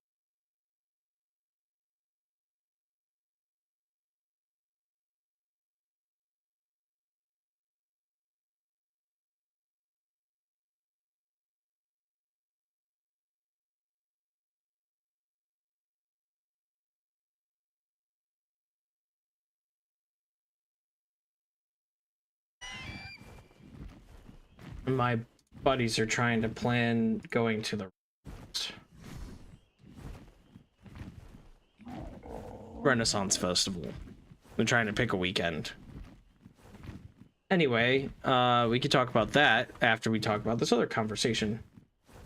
You're going to dissect a heart and a kidney soon. So you must be taking some sort of anatomy / dissection class. I took an elective in high school that's that for like 3 months. It was pretty fun, actually. Really enjoyed that. Oh yeah, and for Ocarina of Time, they're making a remake. Yes, they announced that month and a half ago, 2 months ago, something like that, I think. Anatomy and physiology. Nice. Yeah, they announced a remake for that game a couple months ago. It's my favorite game of all time. Pun slightly intended. Ocarina of Time, favorite game of all time. But, like, it is a legendary game. One of the best experiences I think I've ever had in all of gaming. Grandfather of kind of modern RPGs in general.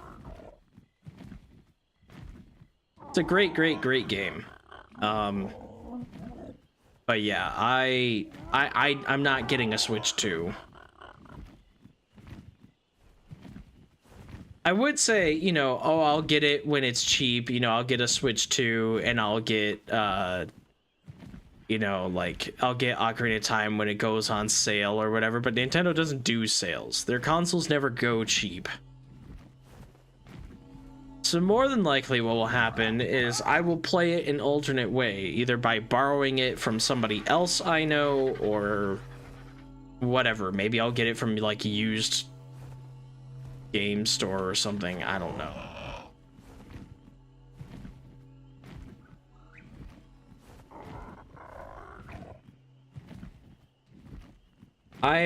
It's kind of funny. Ocarina of Time is the Zelda game that, like, you know, everybody talks about. They want to say it's the best game. I think it's the best game. But, it's funny. I had a friend who was like, yeah, I'm not really that big into Zelda games. Like, we tried playing a couple, weren't for me. And the rest of my friends were like, well, you know, if you ever feel like playing it again, you should try, you know, whatever, a couple of them. Twilight Princess, Ocarina of Time, maybe Wind Waker. Because I think they had played, like, I don't know, like Four Swords or Minish Cap or something like that. And, I remember at the time when they were going to play a Zelda game, they were ultimately thinking about playing Ocarina of Time. They had just kind of come out with the PC decompiled version of it. And so we were like, hey, we can get that set up pretty easy. It's not that bad. And so we got it set up. And she played it and was like, that is actually one of the best games I've ever played. I understand why people like Ocarina of Time so much now. And she's like, I'm not even really that much of a Zelda fan. Didn't really like any of the games, but that one was really good. It's a shame Nintendo pumps out such good games while being such an awful company. You know, and the thing is, the awful company aspect really just came in the last, like, decade or so. I remember my entire life growing up and playing Nintendo games. I had a Game Boy, I had a DS, I had a Wii. You know, I had all these things. I didn't get a GameCube, but that's at the time I was too young to, you know, get a GameCube. And my dad went out and bought an Xbox because he was also a gamer and wanted to play military shooters. And so, like, Halo and, you know, Medal of Honor, pre-Call of Duty kind of era. You know, those types of games really spoke to my dad, and he wanted to play those. So we got an Xbox, and I don't hate the Xbox at all. I grew up on it and loved the Xbox. Got to play the original Star Wars Battlefront 2 that way. And that is one of, like, the best games I've ever played. Very, very fun game. And I have great memories playing both the campaign and random, you know, match-made playlist things with bots, and Galactic Conquest with him for hours, literally entire weekends. And my mom would hate us for it because it was the only TV we had in the house. Hey, Demon, what's up? We're talking about various games and stuff. Kind of talking about Nintendo a little bit as I do this really slow flight back home because my bird is full of stuff.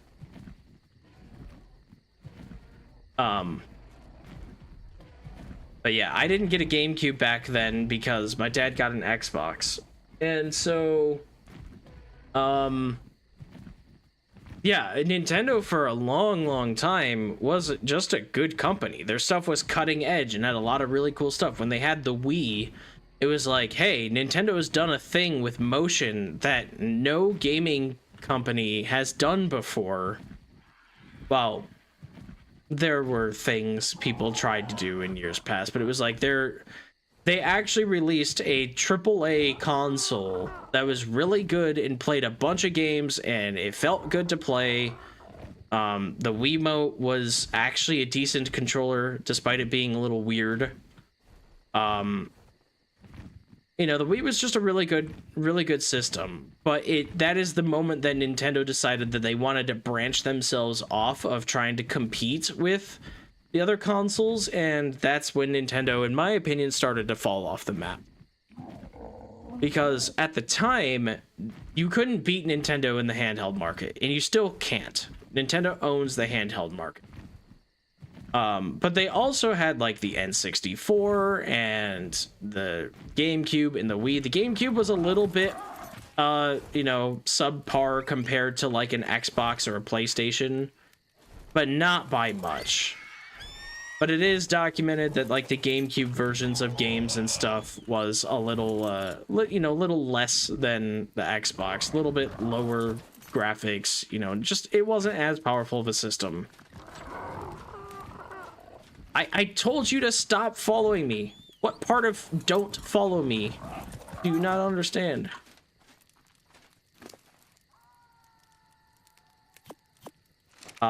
So anyway, you know, I liked Nintendo when they actually did try to compete, because their stuff was always trying to be the cutting edge, the current everything. And then when they did the Wii, they were like, yeah, we don't need that.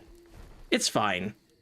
We could just be the one that has the gimmicks. And that's just when that company kind of died for me. Because I'm like, no, if I had it my way, I would never have bought an Xbox One.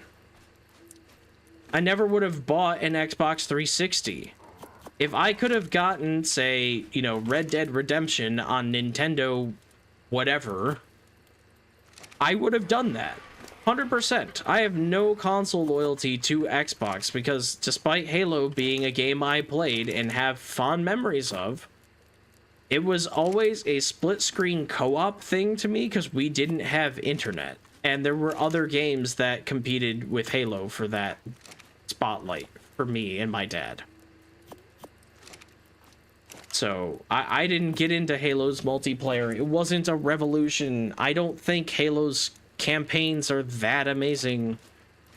I know it's kind of blasphemous, but like I think they're okay. I think they're decent. I think, having played through Halo 3 recently, I really think that campaign it's pretty weak, honestly. I don't like it that much. I was pretty bored throughout most of it. Halo 2, good. Halo Classic, you know, Combat Evolved, great. I can't deny the gunplay gets better from game to game. But for me, Halo 1 will always be the Halo game for me, and I am legitimately interested in Campaign Evolved, because that's all I care about with Halo. I do not care about its PvP at all. It blew right past me, missed me completely. To some respect, the same thing with Call of Duty too. We had Call of Duty games like Modern Warfare 1 and Black Ops 1 and World at War. Wasn't the online scene. It was the like playing with bots split screen thing that my dad and I played.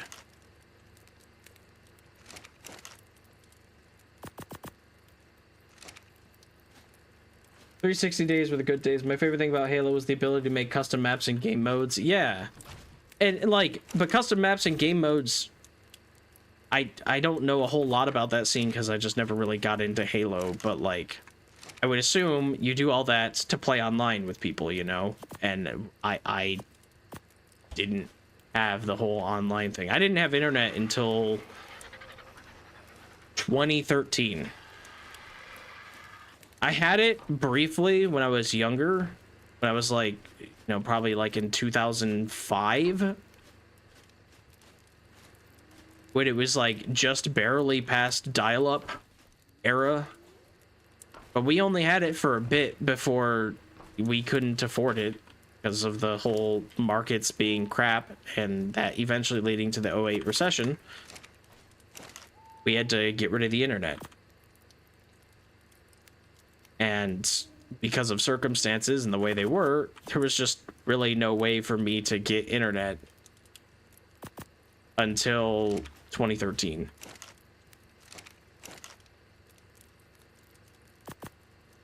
Which, let me tell you, made going to school increasingly more difficult, because when I went into high school, I started having classes that were like, do a blog post and your due date is Sunday at 7. And I'm like, school isn't here on Sunday.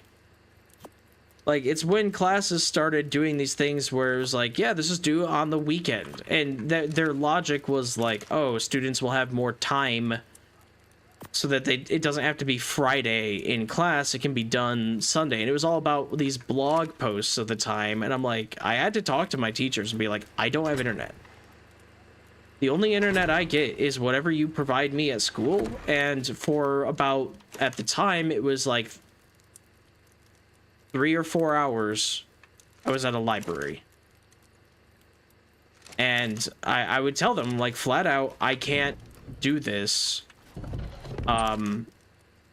You know, I have other classes that I also have to work on. I can't just work on your stuff. Now, a blog post honestly doesn't take that long, but it'd be a blog post about reading or something, and I'd have other classes and stuff I'd have to deal with as well. So I'd be like, look, I just flat out cannot dedicate all of my time to your class. I don't have the weekends to do it because you make the blog post due on Sunday and give us the reading assignment Friday. I can't do it in that time.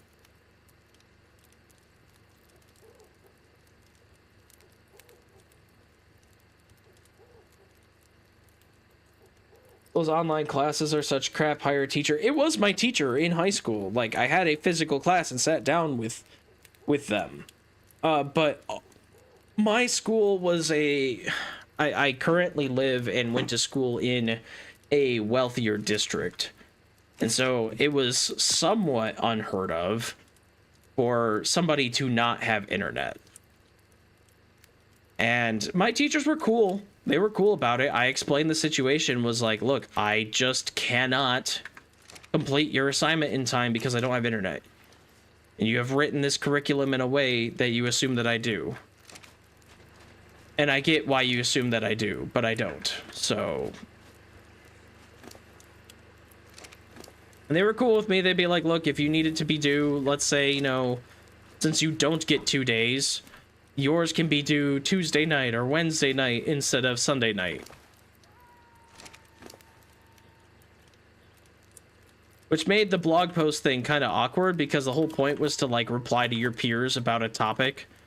So my topics would always be, like, late or in advance. Depending on, like, I would try to work ahead in that class and be like, if I can get the blog post done early, then, you know, they can do whatever they need to do when that time comes. Not that I needed to, but that was just the type of student I was. I was like, I want to be at the same pace as the class. I don't want to be behind. So I would work myself and be like, yep, I'll have that blog post done before you want it due. I'd get assignments early.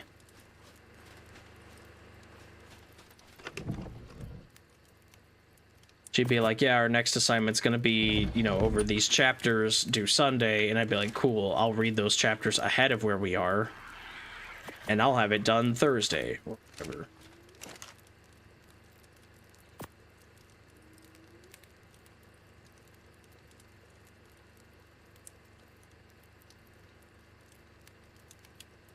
The homework was the blog post. You know, that's what it was. We didn't have, like, a paper we had to write. The homework was, we all made blog accounts. We read the book or whatever, and then we were, whatever the post was, you know. Sometimes it'd be about reading material. Sometimes it'd be about, like, opinions on a topic. Like, the teacher would be like, hey, I want you to make a blog post tonight on whatever, let's say fear and how fear has affected you. What were you afraid of? Whatever.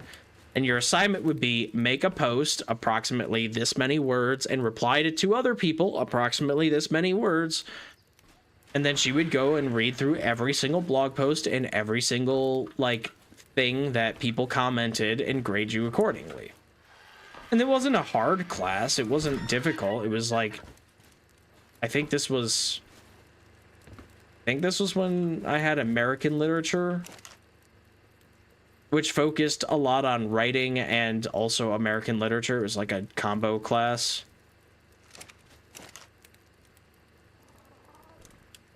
So, yeah.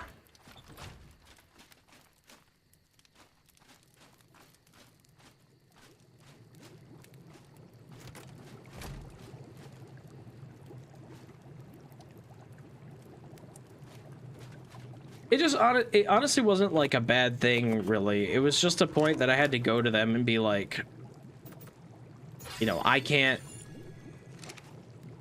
really do your assignment in your schedule. And she was really cool, honestly. I don't fault my teacher for it. And I don't even know, you know, if she's the one that came up with the whole do it as a blog post thing. I don't remember my other peers having to do blog posts for things, but we didn't talk about classes in school. We talked about fun things we all enjoyed doing in school. We'd only complain about things in school, you know. We'd be like, I hate this teacher because they have this assignment, or in gym today we had to run, or whatever, you know, whatever the case was. That was school.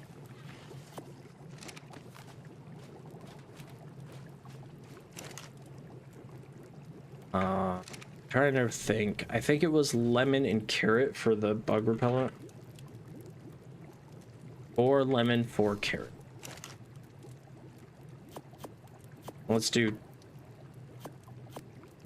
40 of each, I guess.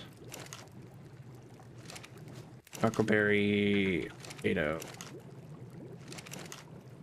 carrot.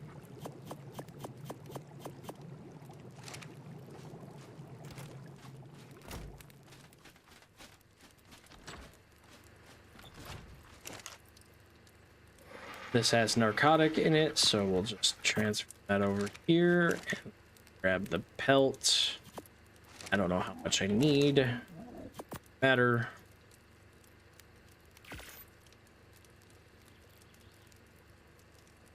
Cool. Could be fine.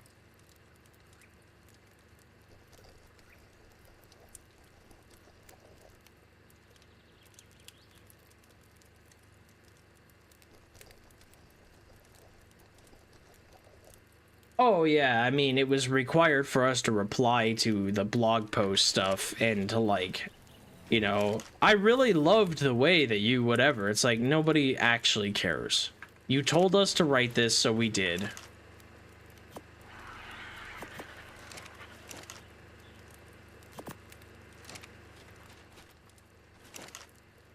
I get that argument for sure. Because that's definitely what it was. All the canned responses from all the students. Like, I really love the way that you know, like, no, you don't. You don't love the way that I anything. Let's just cut that right out.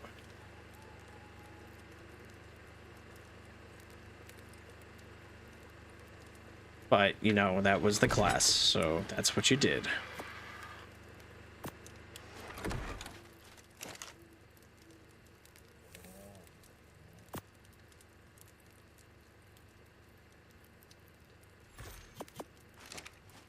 I do miss school to some respect. I'm not one of those people that's all like, school, when you're a kid, that's the best time of your life. I don't believe that for a second. I didn't enjoy school on any level like that. I wasn't like, man, I can't wait to go to school.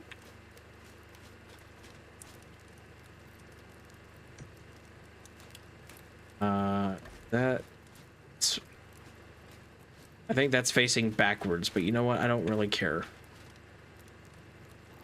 Actually, I kind of care.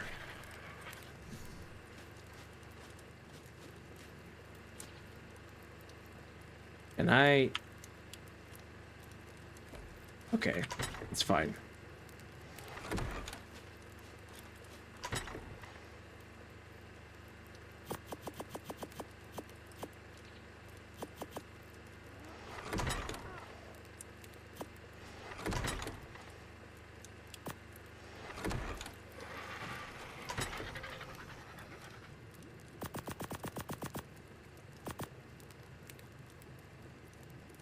Know what it is? I bet they use that to secure funding by making it look like their students are super passionate about learning. The blog post thing, or I guess maybe by showing people that they actually reply and comment that, oh, look, our students love this. They're definitely passionate. They go out of their way to do it outside of school hours. Maybe. I think really what it was the school trying to integrate technology into the curriculum a little bit. Where it's like, hey, look, you know, like, blogs exist. At the time, blogs were huge. So it's like, here's how a blog works. Here's how to set one up. Here's how to write. Here's how to reply. And here's how you can make a free one, and blah, blah, blah. And here's how you find ones that suit your interests. Blogs weren't like the new news or anything like that, but they were popular at the time. And, you know, I can respect trying to teach people things. In fact, I like when schools kind of do that, because it ensures that at least somebody gets to learn this, even if, you know, in my district, that was something where it's like, yeah, I already know how all this works, lady. Like, you know, I'm on the internet all the time. I understand how blogs work. I know how to make an account. I like that can be standard, because even for me, if I'm like, yeah, I know how this works, there might be somebody out there that doesn't. I know at least one kid at school that I went to school with, where he had to like quit school early because he had to work a job to pay for his family's needs. You know, they couldn't make it on their own. They needed him to work. You know, and that was me going into a wealthy school district, so I know, like, at least there were some other people that were struggling in their own ways, like I was.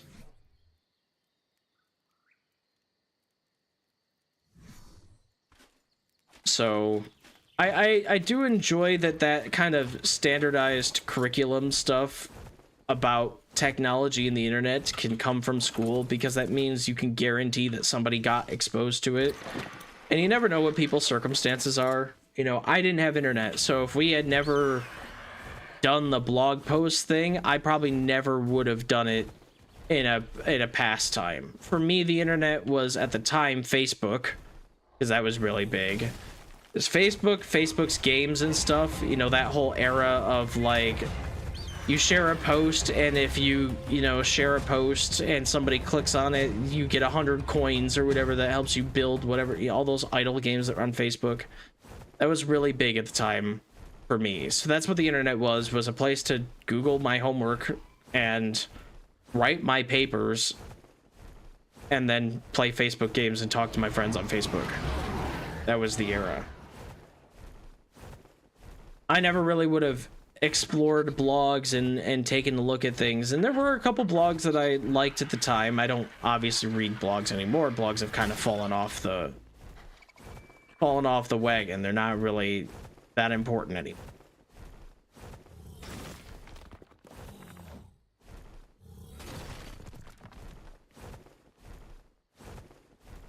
But there were a couple that were kind of interesting. Random video game things that I ended up finding. Farmville. Yeah, I think at the time my group of friends got into Cityville, and then there was like a dragon game that I ended up playing. Yeah, but that era was definitely, like, that was the era. I had a flip phone that I used for texting, not like the standard vertical flip phone, but one with an actual full-size keyboard that flipped up. I texted all my friends, like, all the time. I, you know, got my custom ringtones by converting YouTube things into MP3s and editing them and downloading them and putting them on my phone. You know, very, very basic stuff. Honestly, it's probably that era of, like, trying to get a ringtone on my phone and using an audio editor that got me into eventually video editing. Because if I could do it with audio, then why can't I cut out a segment of a video? And it was in high school that I had downloaded, stupidly, this is my introduction to video editing, I downloaded a meme app and was a part of a like community of people on this meme app that checked it every day. We like knew each other's usernames and stuff because it was small enough. And we like would log in and not like check in on each other or anything, but we could recognize each other when we posted things. And it was cool. It was a fun, small little like meme app community. Had a very fun time being there. And I remember I decided to make like a giant meme for the entire app. I would take people's profile pictures and stuff. It's where I learned keyframe tracking for video editing, because I took this whole thing, put it together.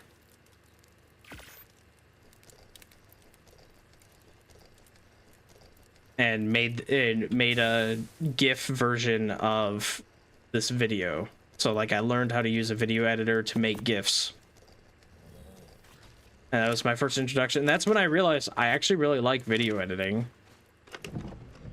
And I then passively started uploading things to YouTube. Just a little bit at a time, just like, you know, whatever. A funny video, you know, I'd take some recording my Xbox got when I was playing Dark Souls with my friend or whatever, and I'd upload that. So that I could share with my friends or whatever, and I found that I really enjoyed that. And I never pursued it as an actual career and did what I'm doing now, because I always thought that there was no way I could get my foot in the door. And it wasn't until this year when I had a video I posted go crazy, where I actually took the time to do some real editing,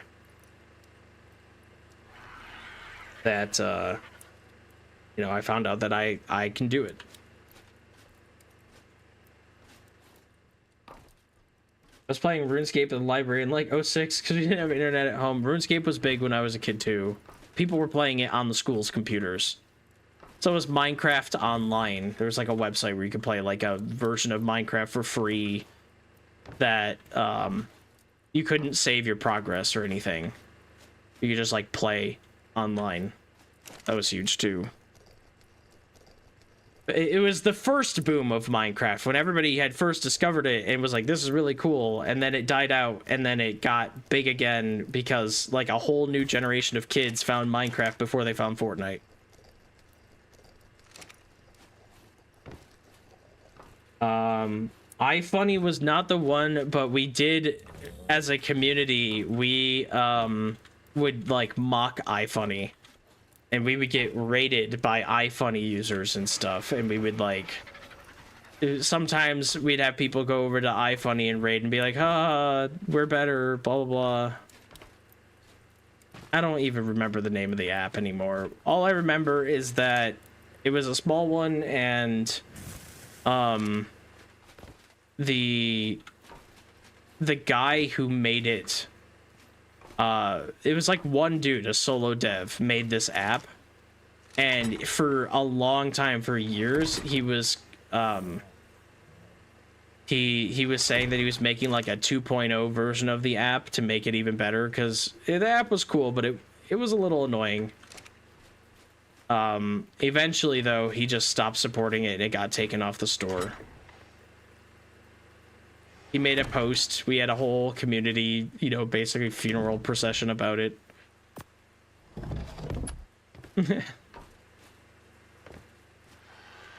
Oh, we were really into it. Yeah, no, it was a small community. I'd say, you know, a post that did well on there may have gotten like 2,000 votes or something.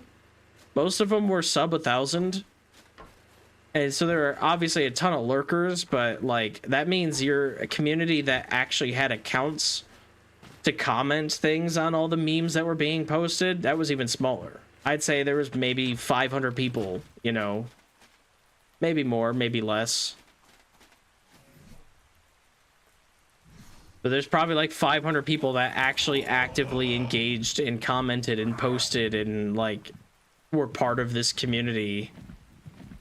It was not a big app, but it did well because anything that you saw on iFunny, basically you also would see on this app too. And I remember iFunny specifically because we like fought against it and it was fun. Stupid stuff. It was a good time. That was like 2012, 2013.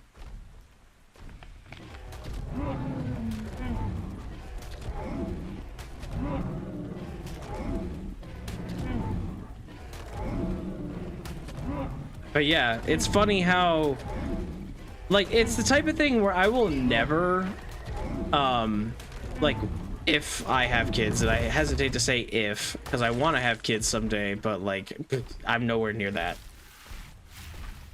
I'm nowhere near the possibility of having kids. So anyway, if I have kids someday, I don't think I'm gonna police them that much. I'm going to try to teach them and educate them, but not police them, because I wasn't policed that much. And I wasn't monitored. It wasn't like, oh, you're on your phone too much. And me getting into that community is what helped me discover that I had a knack for video editing. It's a completely random thing that you would never expect. But that's the actual true story of it.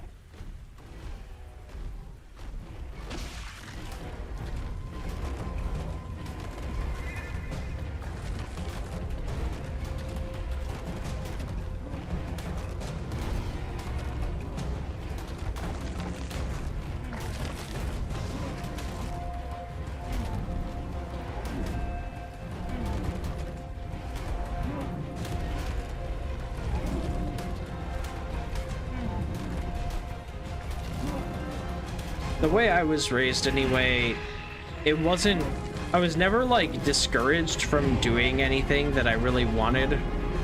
It was very much a like, hey, like my parents didn't even really use the internet that much, but they at least had enough of an interest to be like, be careful of strangers, and that includes the internet. They're like, we obviously don't know what you're doing, we don't know the friends you're making, we don't know the people you're talking to. So just be extremely careful about what you get into and who you associate with, because you never know where that's gonna lead. Don't get, don't look at things that you shouldn't be looking at just because other people are doing it or whatever the case is. Because obviously they heard horror stories about things online, like, back in that era of the internet, you could actually see beheadings online, and they're like, do you see this stuff?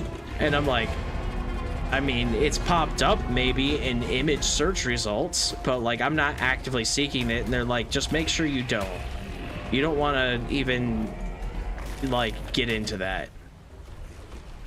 You don't want to be actively seeing that stuff. It will, corrupt your mind, not in like a weird like religious sense, but like actually morally you'll become dull to that type of stuff.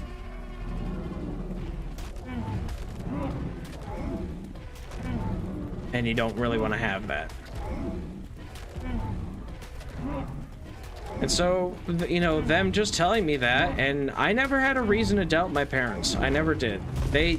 I could tell that they didn't always know what they were doing, and I did rebel a little bit. I obviously would be like, oh, you don't, whatever. I would tell them that they don't know what they're talking about or whatever, that I know better.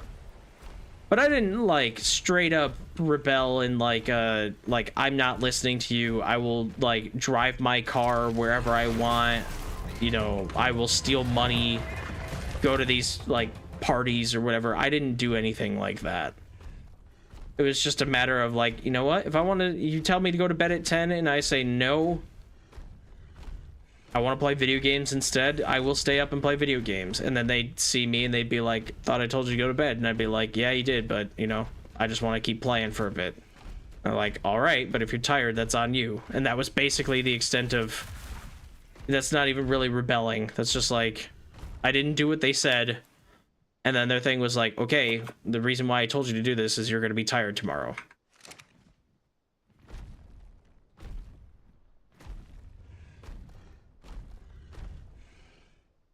Salted peanuts in Diet Coke, not with Diet Coke, but in Diet Coke. I don't know about that. I like my drinks to be separate from my solids.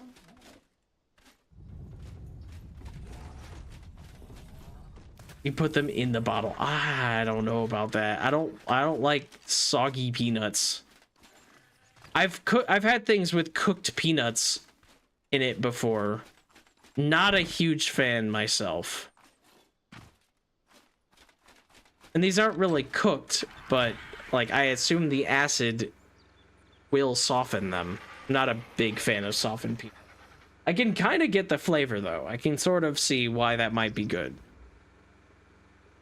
The salt with the fizz and the sweetness of it, I think would... That definitely hits that whole, like, sweet and salty thing that your taste buds crave.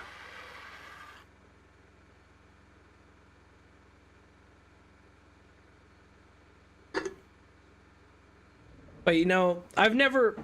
For me, that craving of sweet and salty is not that high.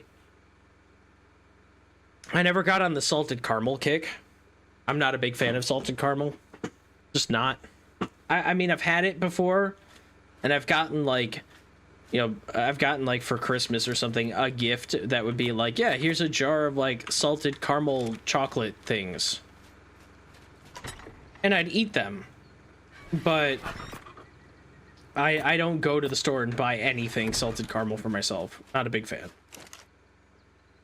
So that type of like flavor and taste has never really hit it for me. But I can see the appeal. I definitely can. I don't think I would like wet soggy peanuts in my sugary drink. Because I don't want, like, if I craved that, maybe, but I don't. But that's cool though, honestly. I definitely have had some other types of cravings that I've told people and they're like, huh, that's a little weird, but okay. Like, for me, I have a giant sweet tooth. I really like anything sweet. It could be pie, it could be cake, it's usually chocolate. Chocolate is my Achilles heel. That's why chocolate chip cookies and brownies are my favorite. But I have a big sweet tooth. And there was one time where, you know, my dad, he drank a ton of coffee, but he always overloaded his coffee with coffee creamer. And we didn't have any sweets in the house. So I was like, well, I want something sweet, and I don't drink coffee, but there's coffee creamer. So I started mixing coffee creamer with milk and just pouring that in there, so you have like a creamy like milk that you would put together. And honestly, amazing. You have vanilla flavored milk. It's no different than chocolate milk if you put the syrup in it, you know. It's just vanilla version, because they don't make vanilla syrup, or maybe they do, but you know, it's, I wasn't putting syrup in it.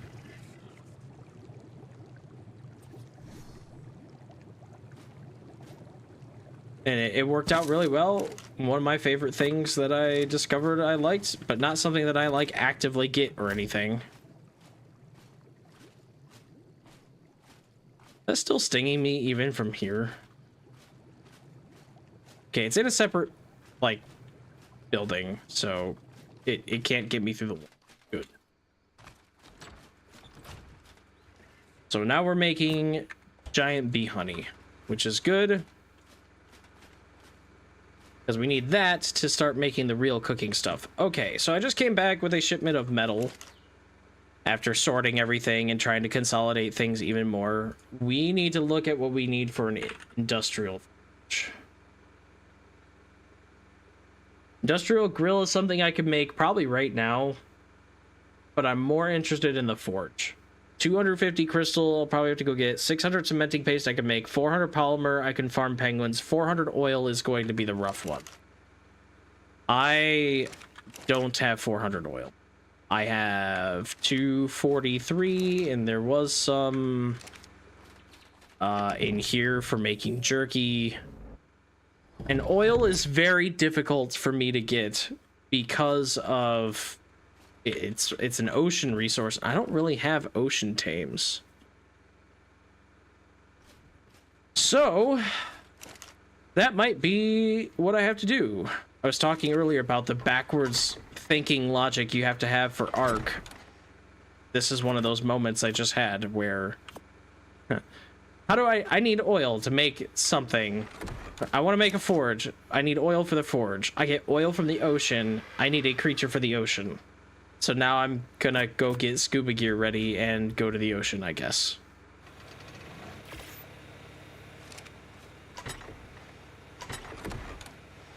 Because that is just how it works. Why did I put that in there? And this time, we might be able to get a giant squid. Because I have a handy dandy little scanner that should tell me where things are on the map. Anglerfish for pearls might be nice to have, so I guess take that. Spider is not going to be useful. It is atrocious in the ocean. We want the Dinosuchus that we had before. Just gonna eat extra eggs because I don't care about those. Blah, blah, blah, blah, blah. What else do I want? Carbo. Because the carbo will be my tank while I'm trying to get the squid. 51 levels, all in health. Give this thing 8,600 health, and it should start healing up while it's being cryopotted away. I have a crossbow for taming underwater creatures. Yeah.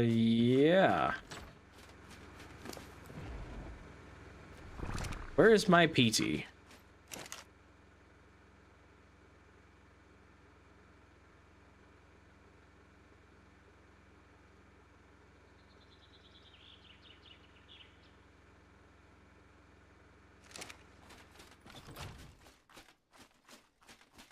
Acro. Oh, wait. I left my PT on a rock over there, didn't I? I think I still see it.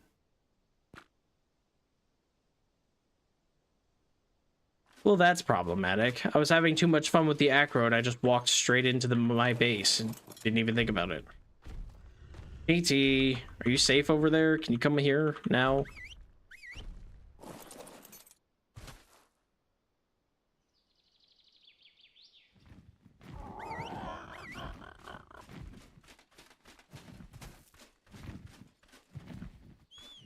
Okay.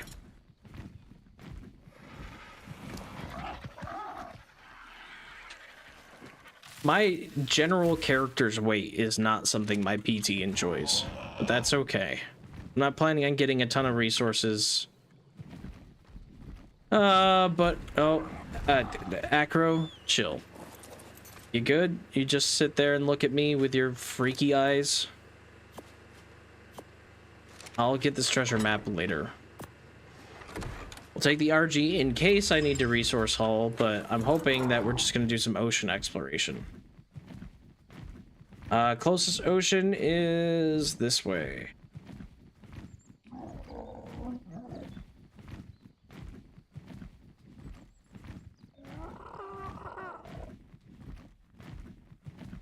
Salted caramel is alright, but I prefer butter caramel. Basically the same thing, but better.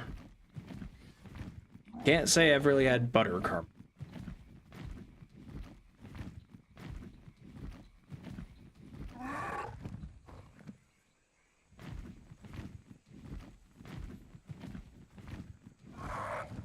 Yeah, I don't really have like a sweet and salty like taste craving. I usually just have just sweet. Sometimes sweet and sour.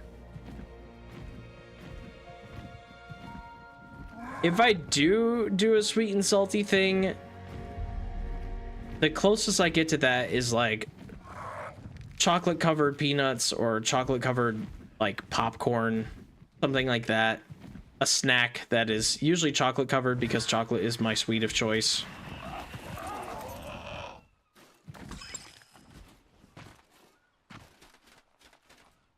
That's about...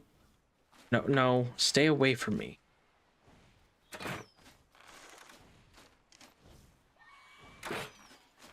You know what? I'm just gonna ignore you.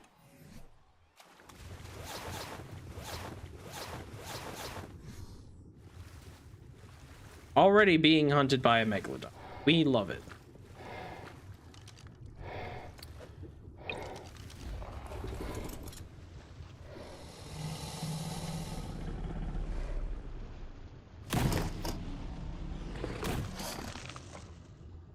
Feels good to use a high-level dino again. My god. How many levels does this have? Oh my lord. We have 14 levels on something that's already insanely strong.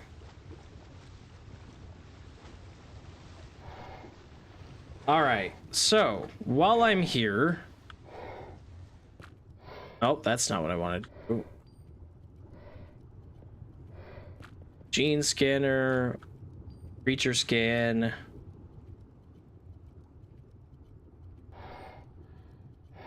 We're not in range of a squid. Okay, one just really hasn't rendered in yet. We don't have any donkeys here yet either. We just got to the ocean, so things need time to render. Stop! Put this away! Oh my god, there we go. The more time we spend in the ocean, the more creatures will spawn.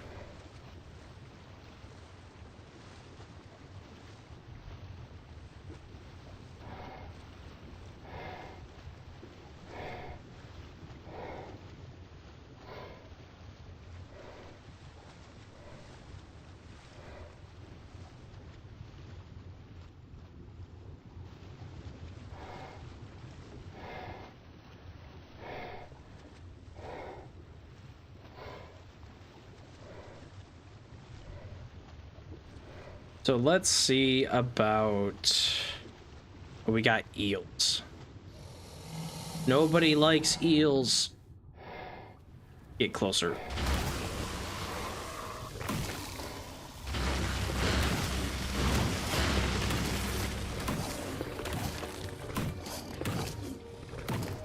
Come here, eel. Where are you going?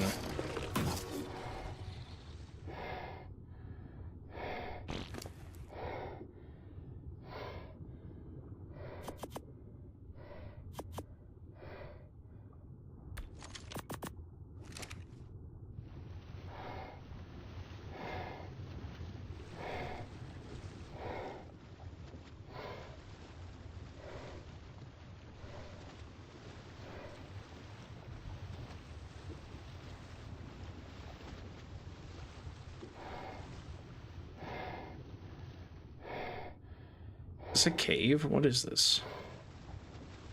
Like a cave to me. This must be one of the pearl caves. Yeah. Can't really see. All right. I'm gonna mark this. Not that. Want waypoint.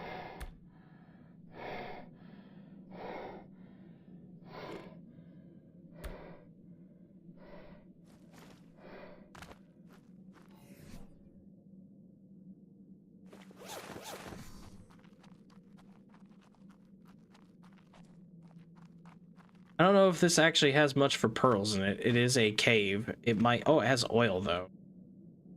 Absolutely.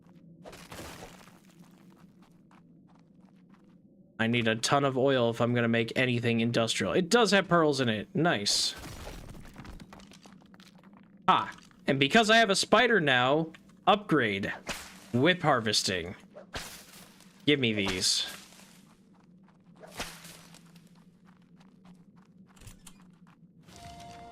The tribe that calls themselves the Howling Wolves has really made this northern adventure a lot easier. Well, them and Athena. She's right at home here. I don't think I'll ever be able to repay Rockwell for just up and giving me an Argentavis. He said our conversations are payment enough, but I still feel guilty. I should remember to collect some floral samples for him while I'm here. Anyway, tagging along with the wolves has been a good introduction to the region, but I think I'm ready to make my own way. To make real scientific conclusions, I need to observe these animals undisturbed in their natural habitat for long periods of time.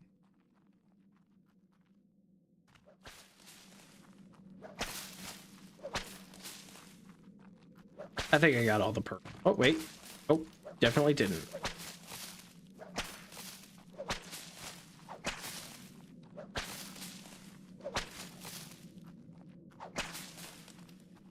Man, the whip is such a great upgrade. Maybe I'll keep a little fiber on. Stones. Hey, how's my inventory?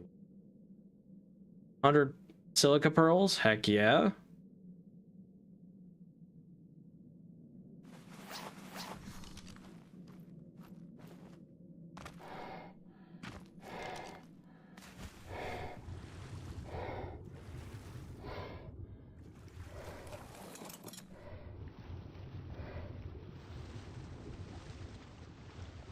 Big hotspots for PvP. Those pearl caves.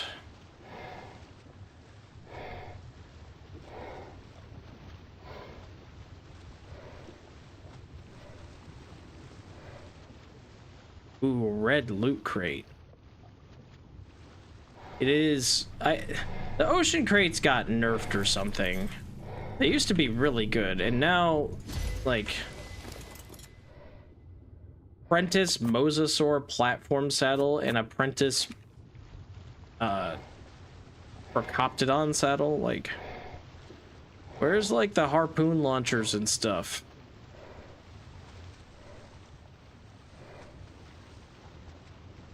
Mosasaur platform saddle's cool, I guess. It's a blueprint, which means it's really expensive. And Moses aren't really that amazing. I feel like if you're gonna do a platform saddle, do Plesiosaur. Because they're faster. But maybe Moses can carry more. Maybe that's why you would.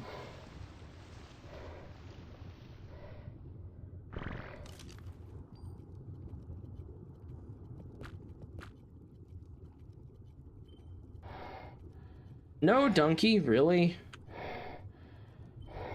There's no way. There's absolutely no way.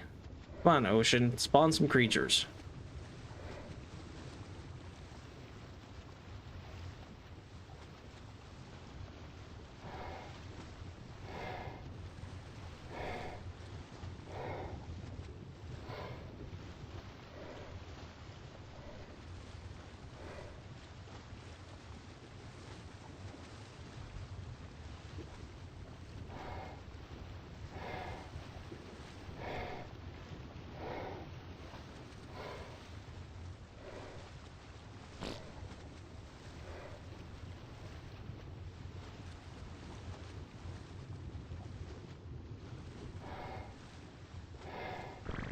I've never had as tame of ocean as I have in this single player run.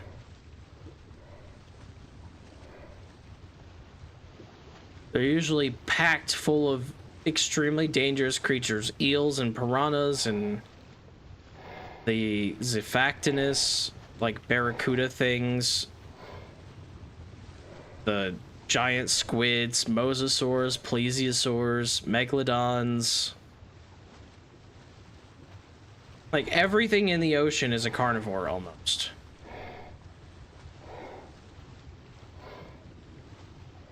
Yes, Dunkias dunkleosteus, yes. They are essentially the underwater metal, oil, stone farming dino. They don't even have any on my scanner. They're not showing up yet.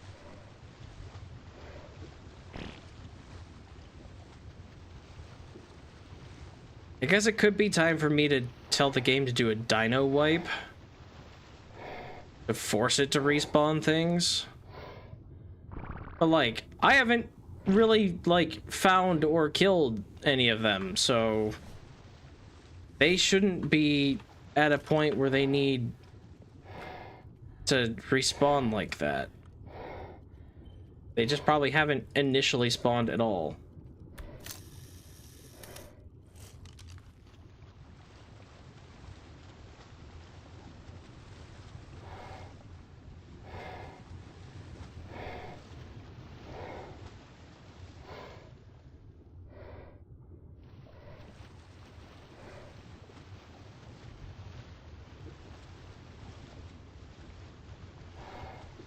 Actually, I don't want to do a dino wipe yet. If I have to do a dino wipe, I want to get my...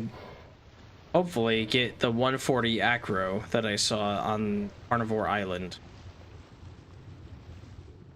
Ocean is so dead. There's like a single megalodon down here. What is this?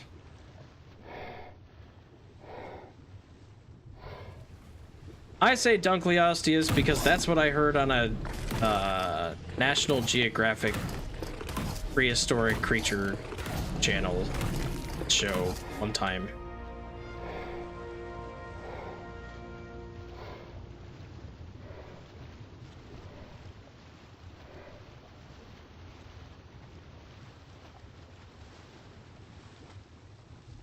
That's how the guy said it, is Dunkleosteus.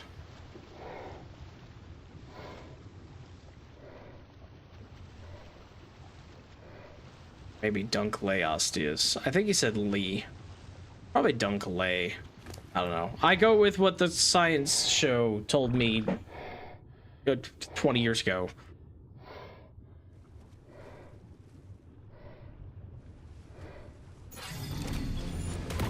Hello, Megalodon. Goodbye, Megalodon. It was actually, honestly, a really cool show. I wish they had, like, continued it. But it was like a show that tried to reimagine ancient sea creatures in our oceans and, like, size comparisons, and it would have them, like, do battle against each other.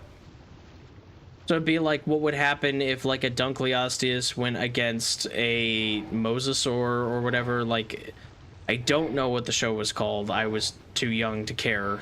At the time, it was just a really, really cool TV show, and I only saw it one time. It wasn't even like a series. I think it was like a show. But it was really cool because they took, like, the Megalodon. It was actually when I first learned about the Megalodon. And I had a fascination with sharks and stuff ever since.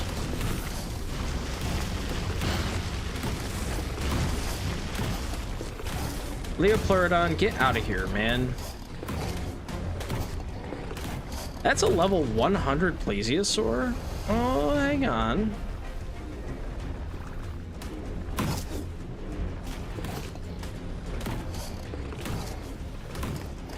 Here comes the deep sea creatures that are spawning in.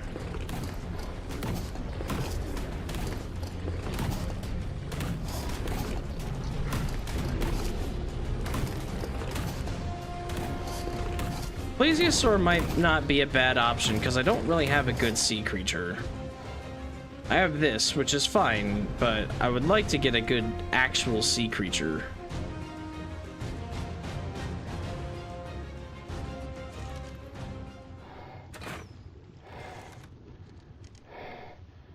Did I grow up with Zoom? I never watched it, but it was on. don't know why I didn't watch it.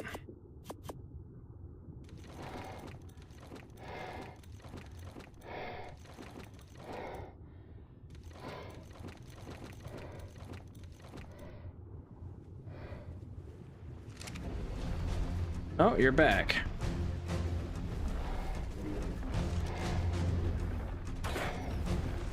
I'm missing. There we go. You're very hurt. I don't think this is gonna go well for me in trying to trank you out, but I'm gonna try. Just go about it gently.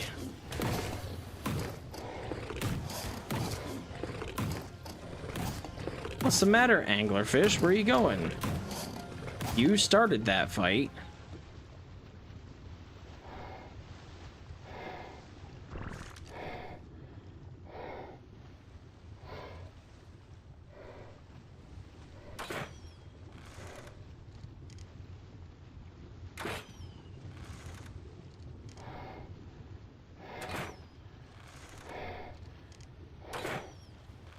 Why am I not hitting this? Hello? There we go.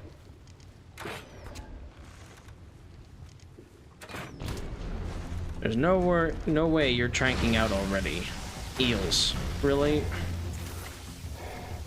145? You know, I've never tamed an eel, and I'm not going to today.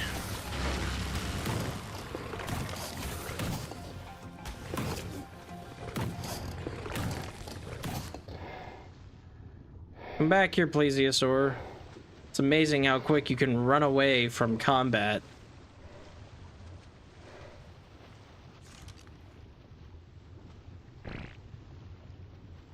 Good after-school programming show. Skit comedy, semi-educational. All actors were like middle school age kids. Huh. Yeah, I never really watched it. It was on at the time. It was probably the perfect thing for me to watch, but I just never... I never did. Where are you going? Where did you go?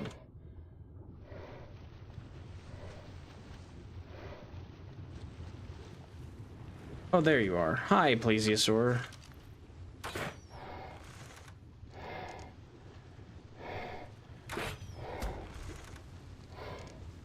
Are you torpor running, or is it because I hit the height barrier? You're looking pretty messed up.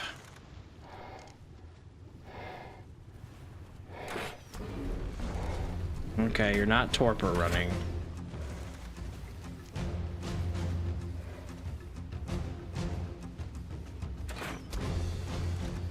Trying not to kill you.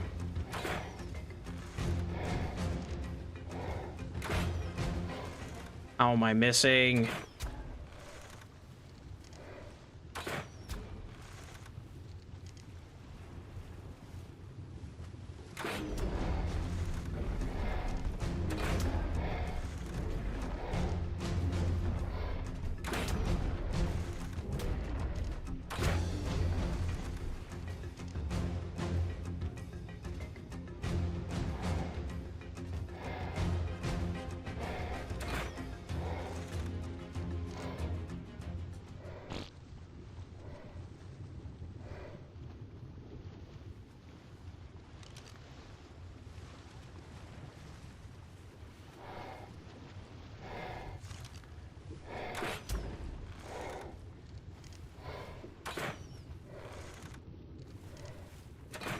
Okay, it doesn't seem to be... Yeah, it doesn't seem to be coming after me, and I'm definitely in the depth limit. Yeah, it is torpor running. Okay, that's good. It just needs to not die.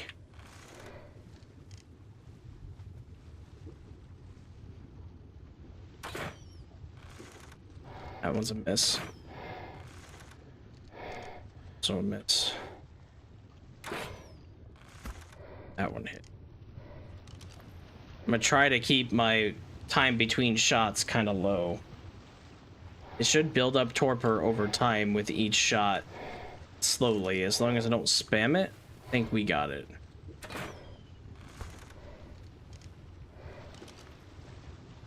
It's just about knocked out. Gotta be. Whenever it starts running and not fighting, that means it's about to get knocked out. There we go. Get out of here, Ichthy.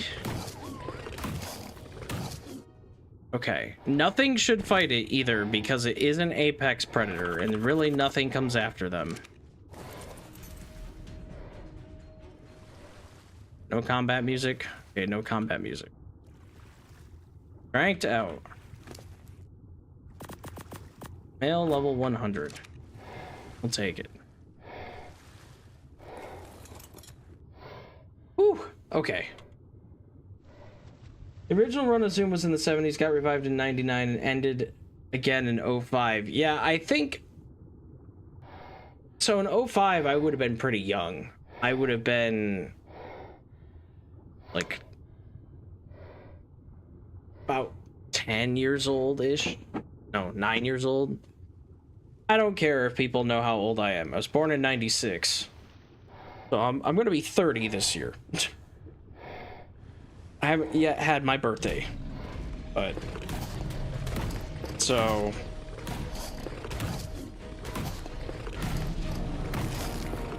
Yeah. It's wild to think I'm getting old and I feel like I'm just kind of starting my life.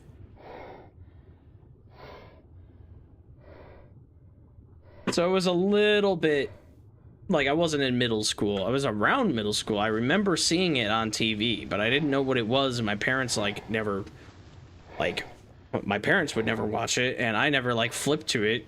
We didn't also really have cable or anything. I don't know what channels it was on. I do remember seeing it on TV quite a bit. But I never watched it. You were born in 95, so we're basically the same person then. Nice. Good to know we're of the same era.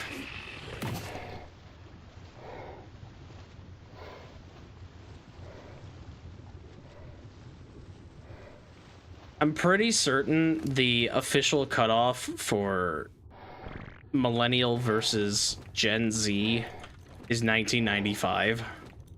So I believe I'm technically Gen Z. There's always a gray area.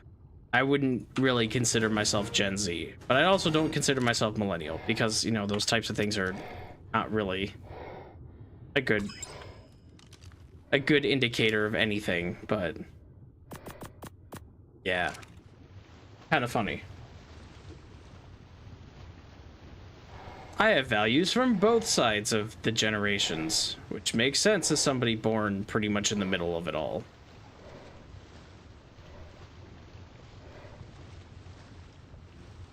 Yeah, we had internet in our neighborhood, but so we were a single income household my entire childhood.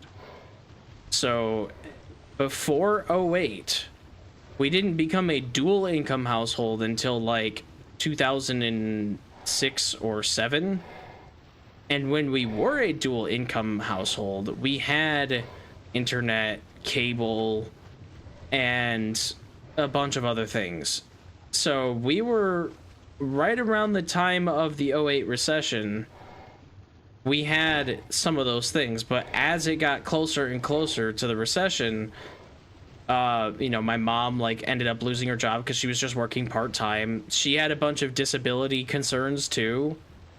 So there was a lot of that going on. She was trying to get you know, medical disability and everything. And my dad was his biggest work. He was he worked construction, and his biggest client was school districts. Because every summer the schools would close and they would do big construction restoration projects, and he was a part of that crew. So he worked a lot in the summer, and in the winter he would do a couple odd jobs here or there, but a lot of times he'd have time off. But he made good money doing what he was doing, mostly in the summer. But as the recession hit and schools didn't have money, they didn't have those jobs, and it got to a point where, you know, he had a crew. He had to lay the crew off, you know, and then it got to a point where he couldn't do bigger jobs because he didn't have a crew. Or the crew went and saw, you know, other work because it wasn't consistent enough for them to go through. You know, they had kids or whatever and everything that they were going through. So anyway, our single income household quickly became not enough to support the entire family, so lots of things got shut off. We lost internet first because my parents didn't really use it. We lost cable after that. And we lost our home after that. So, yeah.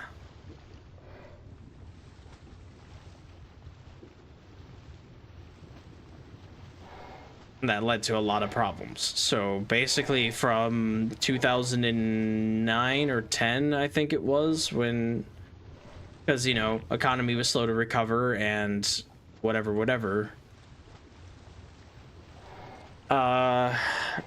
Yeah, for about that time until about 2013, I think it was about 4 or 5 years, we didn't have anything really.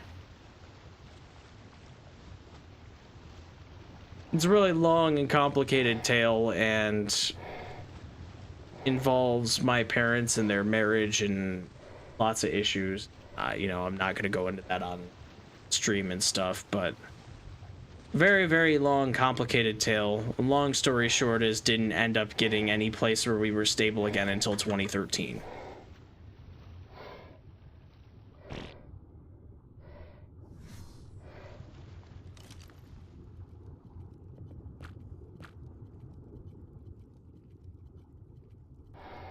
And in some respects, like, every time I hear people, like, worship Halo and all this other stuff, it was in an era when, like, this was, like Halo 3, when did Halo 3 come out? Like, 2010, maybe 2008?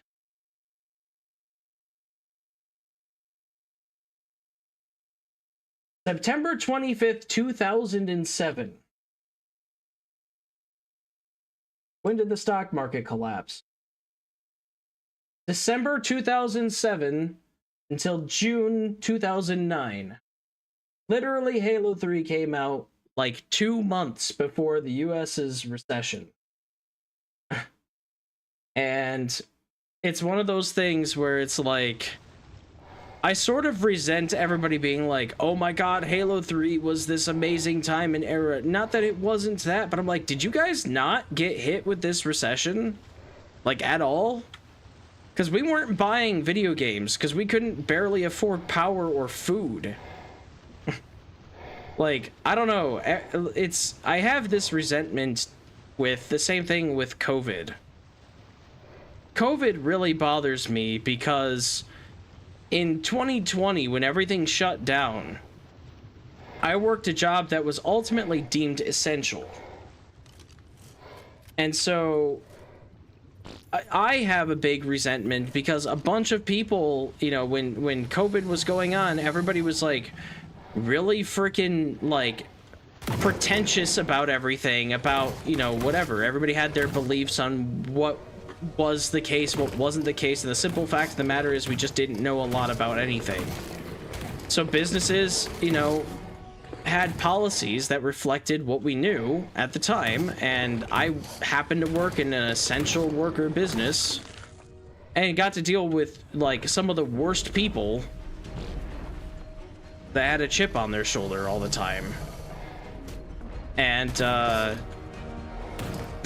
those same people, you know, when the recession, or not recession, when COVID kind of ended and things started coming back online in like 2021 and 2022, those same people were like, man, it's so nice to be back in the office. I miss talking to my coworkers and miss doing all this stuff. And it was so bad just to be stuck at home getting paid to work a nice, easy job. And I was sitting there, I'm like, man, I dealt with you guys for this entire time and had to do COVID policies and all this crap. None of you were grateful about it the entire time, and now you're like, man, isn't it so nice to be back? Like you guys didn't work for 2 years.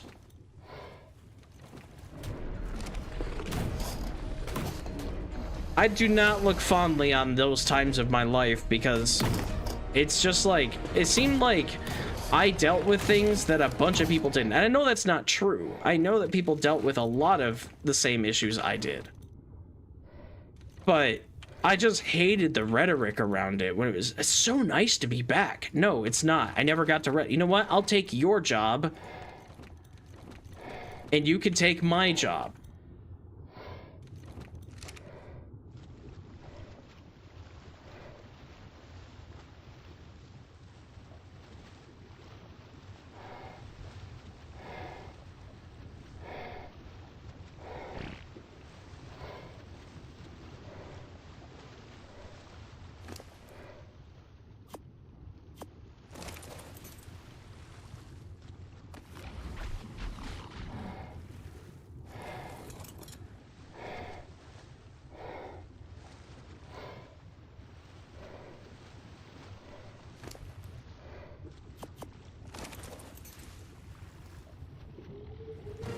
Come here, Basilosaur.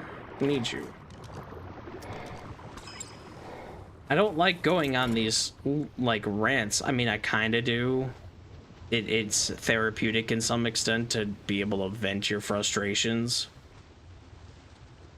But man, people look fondly at these eras and everything, and like, maybe people appreciate Halo 3 because that's all they had back then.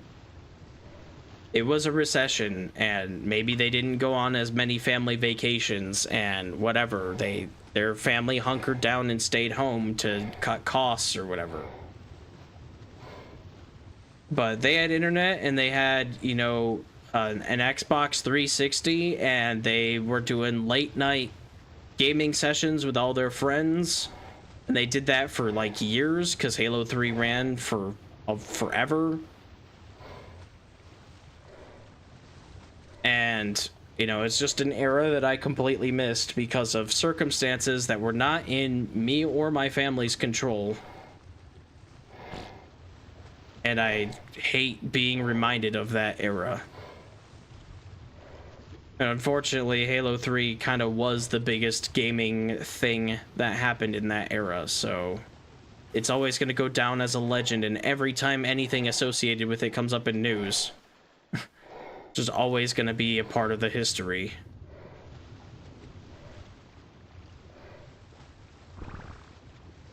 It's odd how often people are nostalgic for the bad times. I feel like, I don't know, the recession, at least in our generation, probably didn't affect a lot of, you know, kids that much because their parents probably were able to like make ends meet, and you know, maybe they didn't do things. It was like, oh well, we're not getting a new game. Well, why? Well, we don't have a lot of money right now. And that was like, that was the recession in their mind. I'm not saying that was the case for everybody, and I know a lot of people were adversely affected, so I'm not even gonna make any claims that, like, you know, whatever, I had it worse. I'm sure I didn't. I'm sure I had it better than a lot of people, but like, it really messed us up.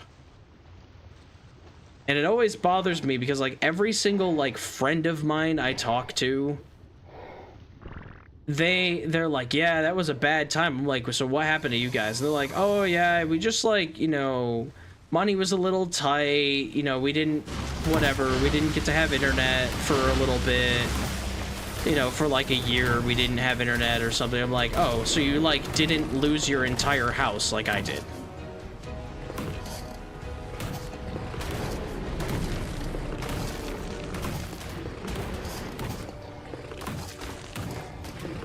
And again, that's like something that's... Oh, my scuba tank broke. Okay, we're fine.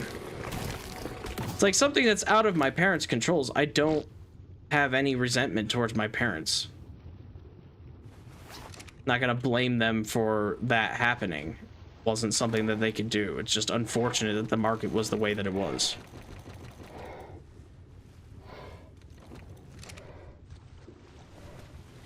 But yeah, I don't know. I guess too, a lot of my friends, I would say their parents probably have white collar jobs. So they were probably less affected by that stuff because they worked at, you know, an office or a university, or, you know, maybe they were in the military, which isn't white collar, but like, you know, military didn't really see anything. Didn't really have to worry if you were a military family. Yeah, you moved around a lot, and that was tough in its own way, but you had at least some consistency with the employment.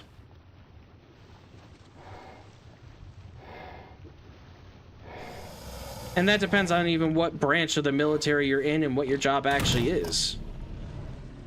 You know, if you're a soldier, that's different than if you're, you know, some sort of like desk worker doing paperwork.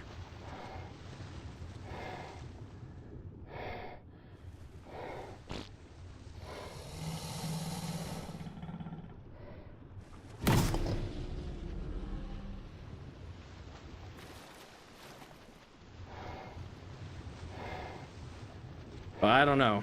I guess I'm like the only person that I know in my close circle of friends whenever these like things happen that was affected in the way that like I was affected in the way that you hear it's like, oh, people lost all their jobs and all that stuff. Yeah, that was me.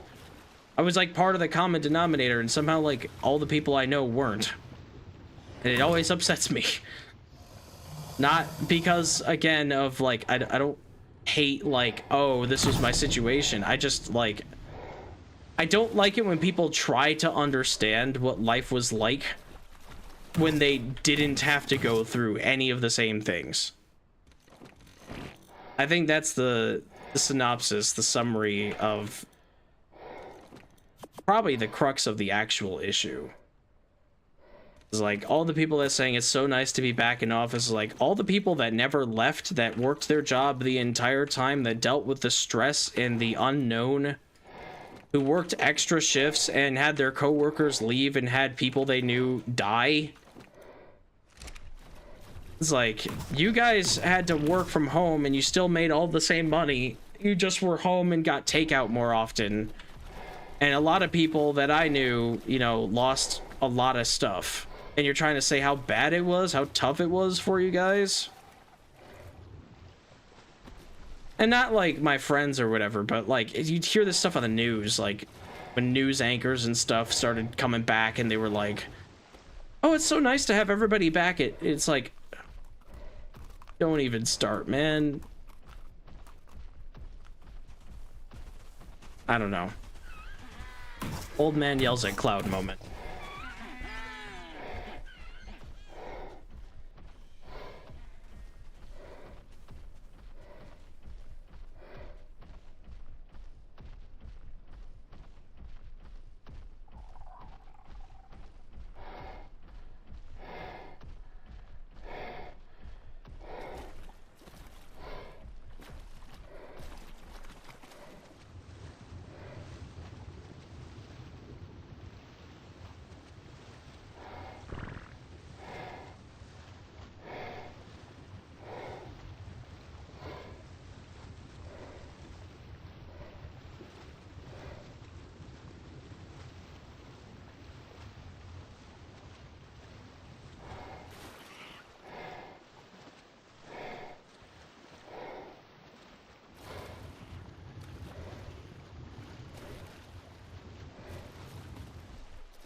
Let me up. Want oil rocks? Give me oil rocks. Maybe I should farm some of these penguins too.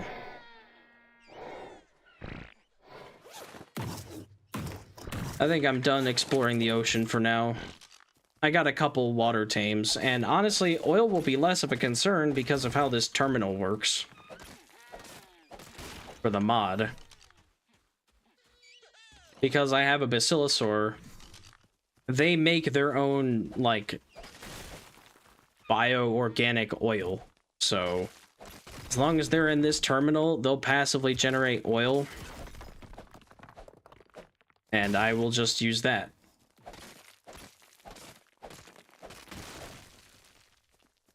Still no squid. Don't know why. Still no donkey.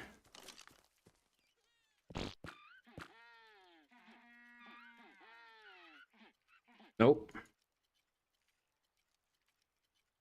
Oh, no squid.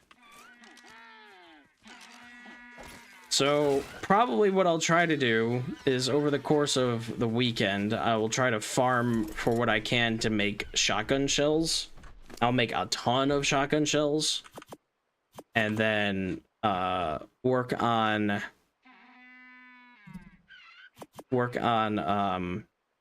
getting that 140 acro and maybe scanning the map for anything else that's important.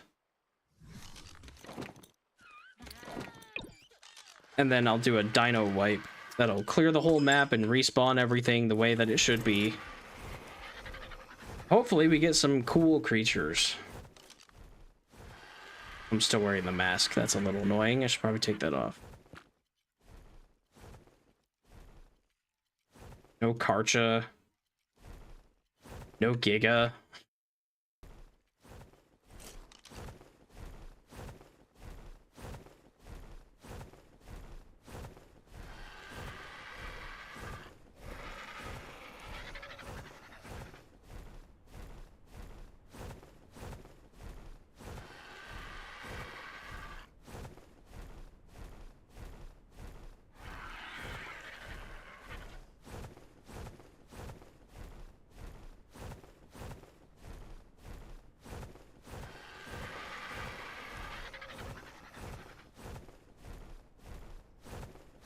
You know, I forgot, there's an auto fly.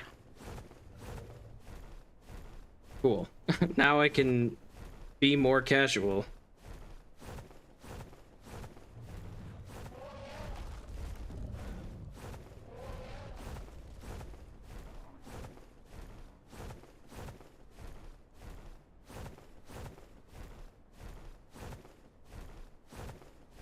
Ooh. Hopefully with these water tames, the plesiosaur will level up passively in the storage, and when I next use it, hopefully I can use that to get around the map faster than the Deinosuchus. What did it actually end up getting? I didn't really look at the numbers. 29 health is not that good, 30 stamina is meh, but 35 melee is okay. For a 100, 35 melee is pretty good. 32 weight, whatever. It's an ocean creature. Ocean creatures tend to have more weight so that they can actually get you around the map. Most land creatures tend to have lower weight unless they're one of the really big ones. Because there are things like flyers and you can have lots of them follow you fairly easily. There's lots of other options.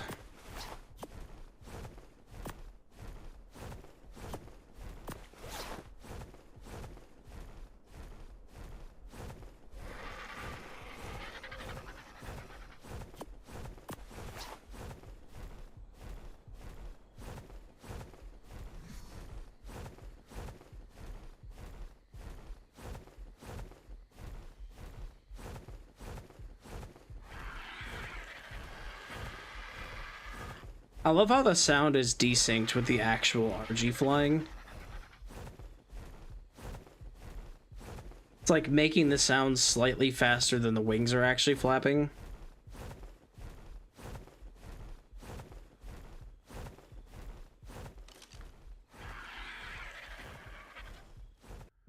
Which is actually good, because we're gonna need to land here. We'll get that reset. Stamina's a little on the low side.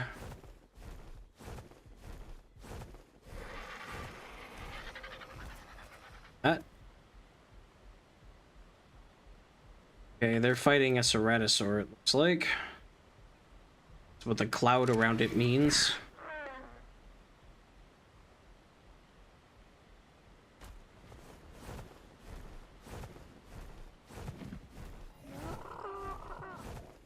Okay. What other fun dinos can I pull up on here? It might be time to find an otter. I did drop one into my base. I don't know if it's still around, though. It may have found a way to escape, or it may have despawned.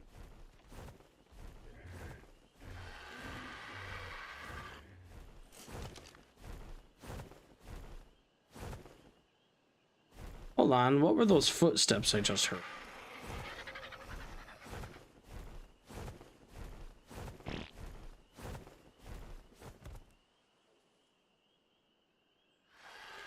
That sounded like an acro, but they're not up here.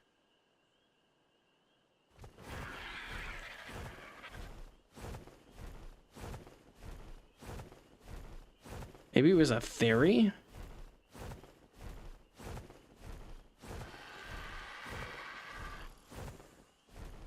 I don't hear it anymore.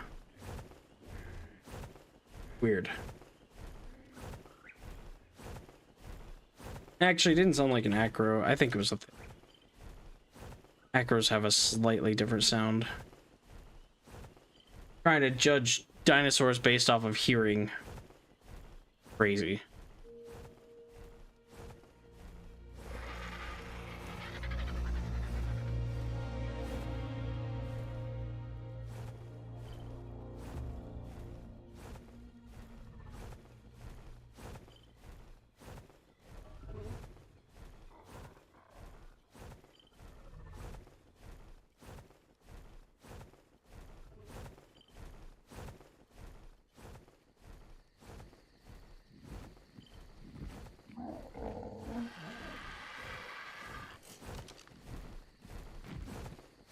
Okay, well, I'll deal with the otter later.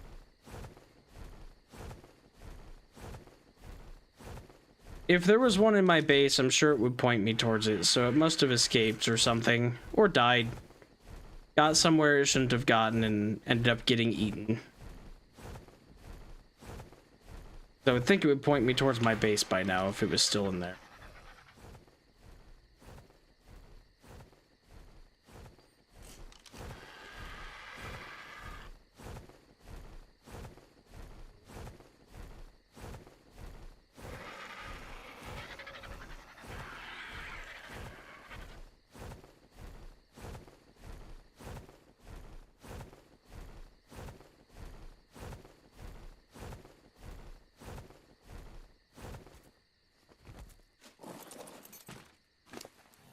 Alright, so not a useless trip. Should have looked for maybe more silica pearls while I was out there, but oh well, not a big deal. Come back with more dinos all the time. Still didn't get a squid. Oh, what am I doing?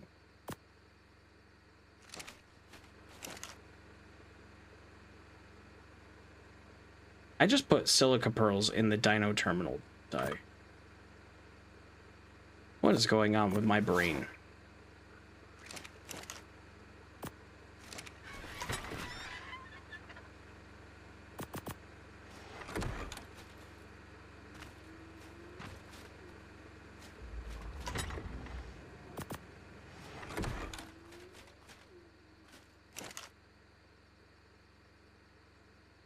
No, did I not take them off the RG? Did I put them in the smithy? What did I do with them? Didn't take them off the RG. Oh.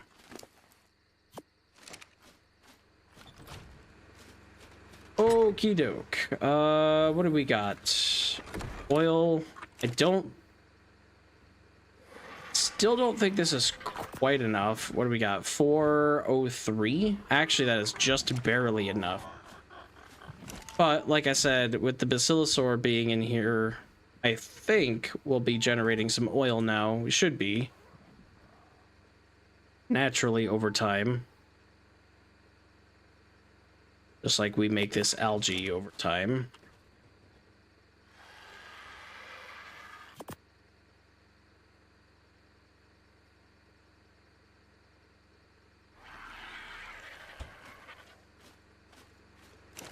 Silica pearls can go in here. Megalodon teeth go in trophy box, which is...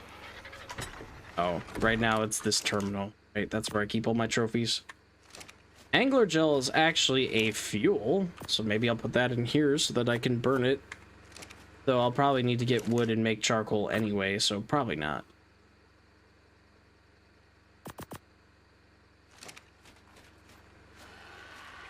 And this is still orange, even though it's not burning. Love it. Lighting bug.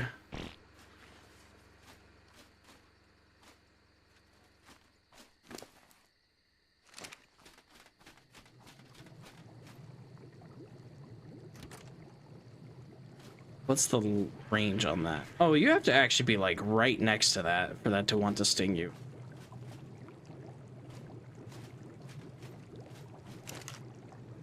We have one giant bee honey.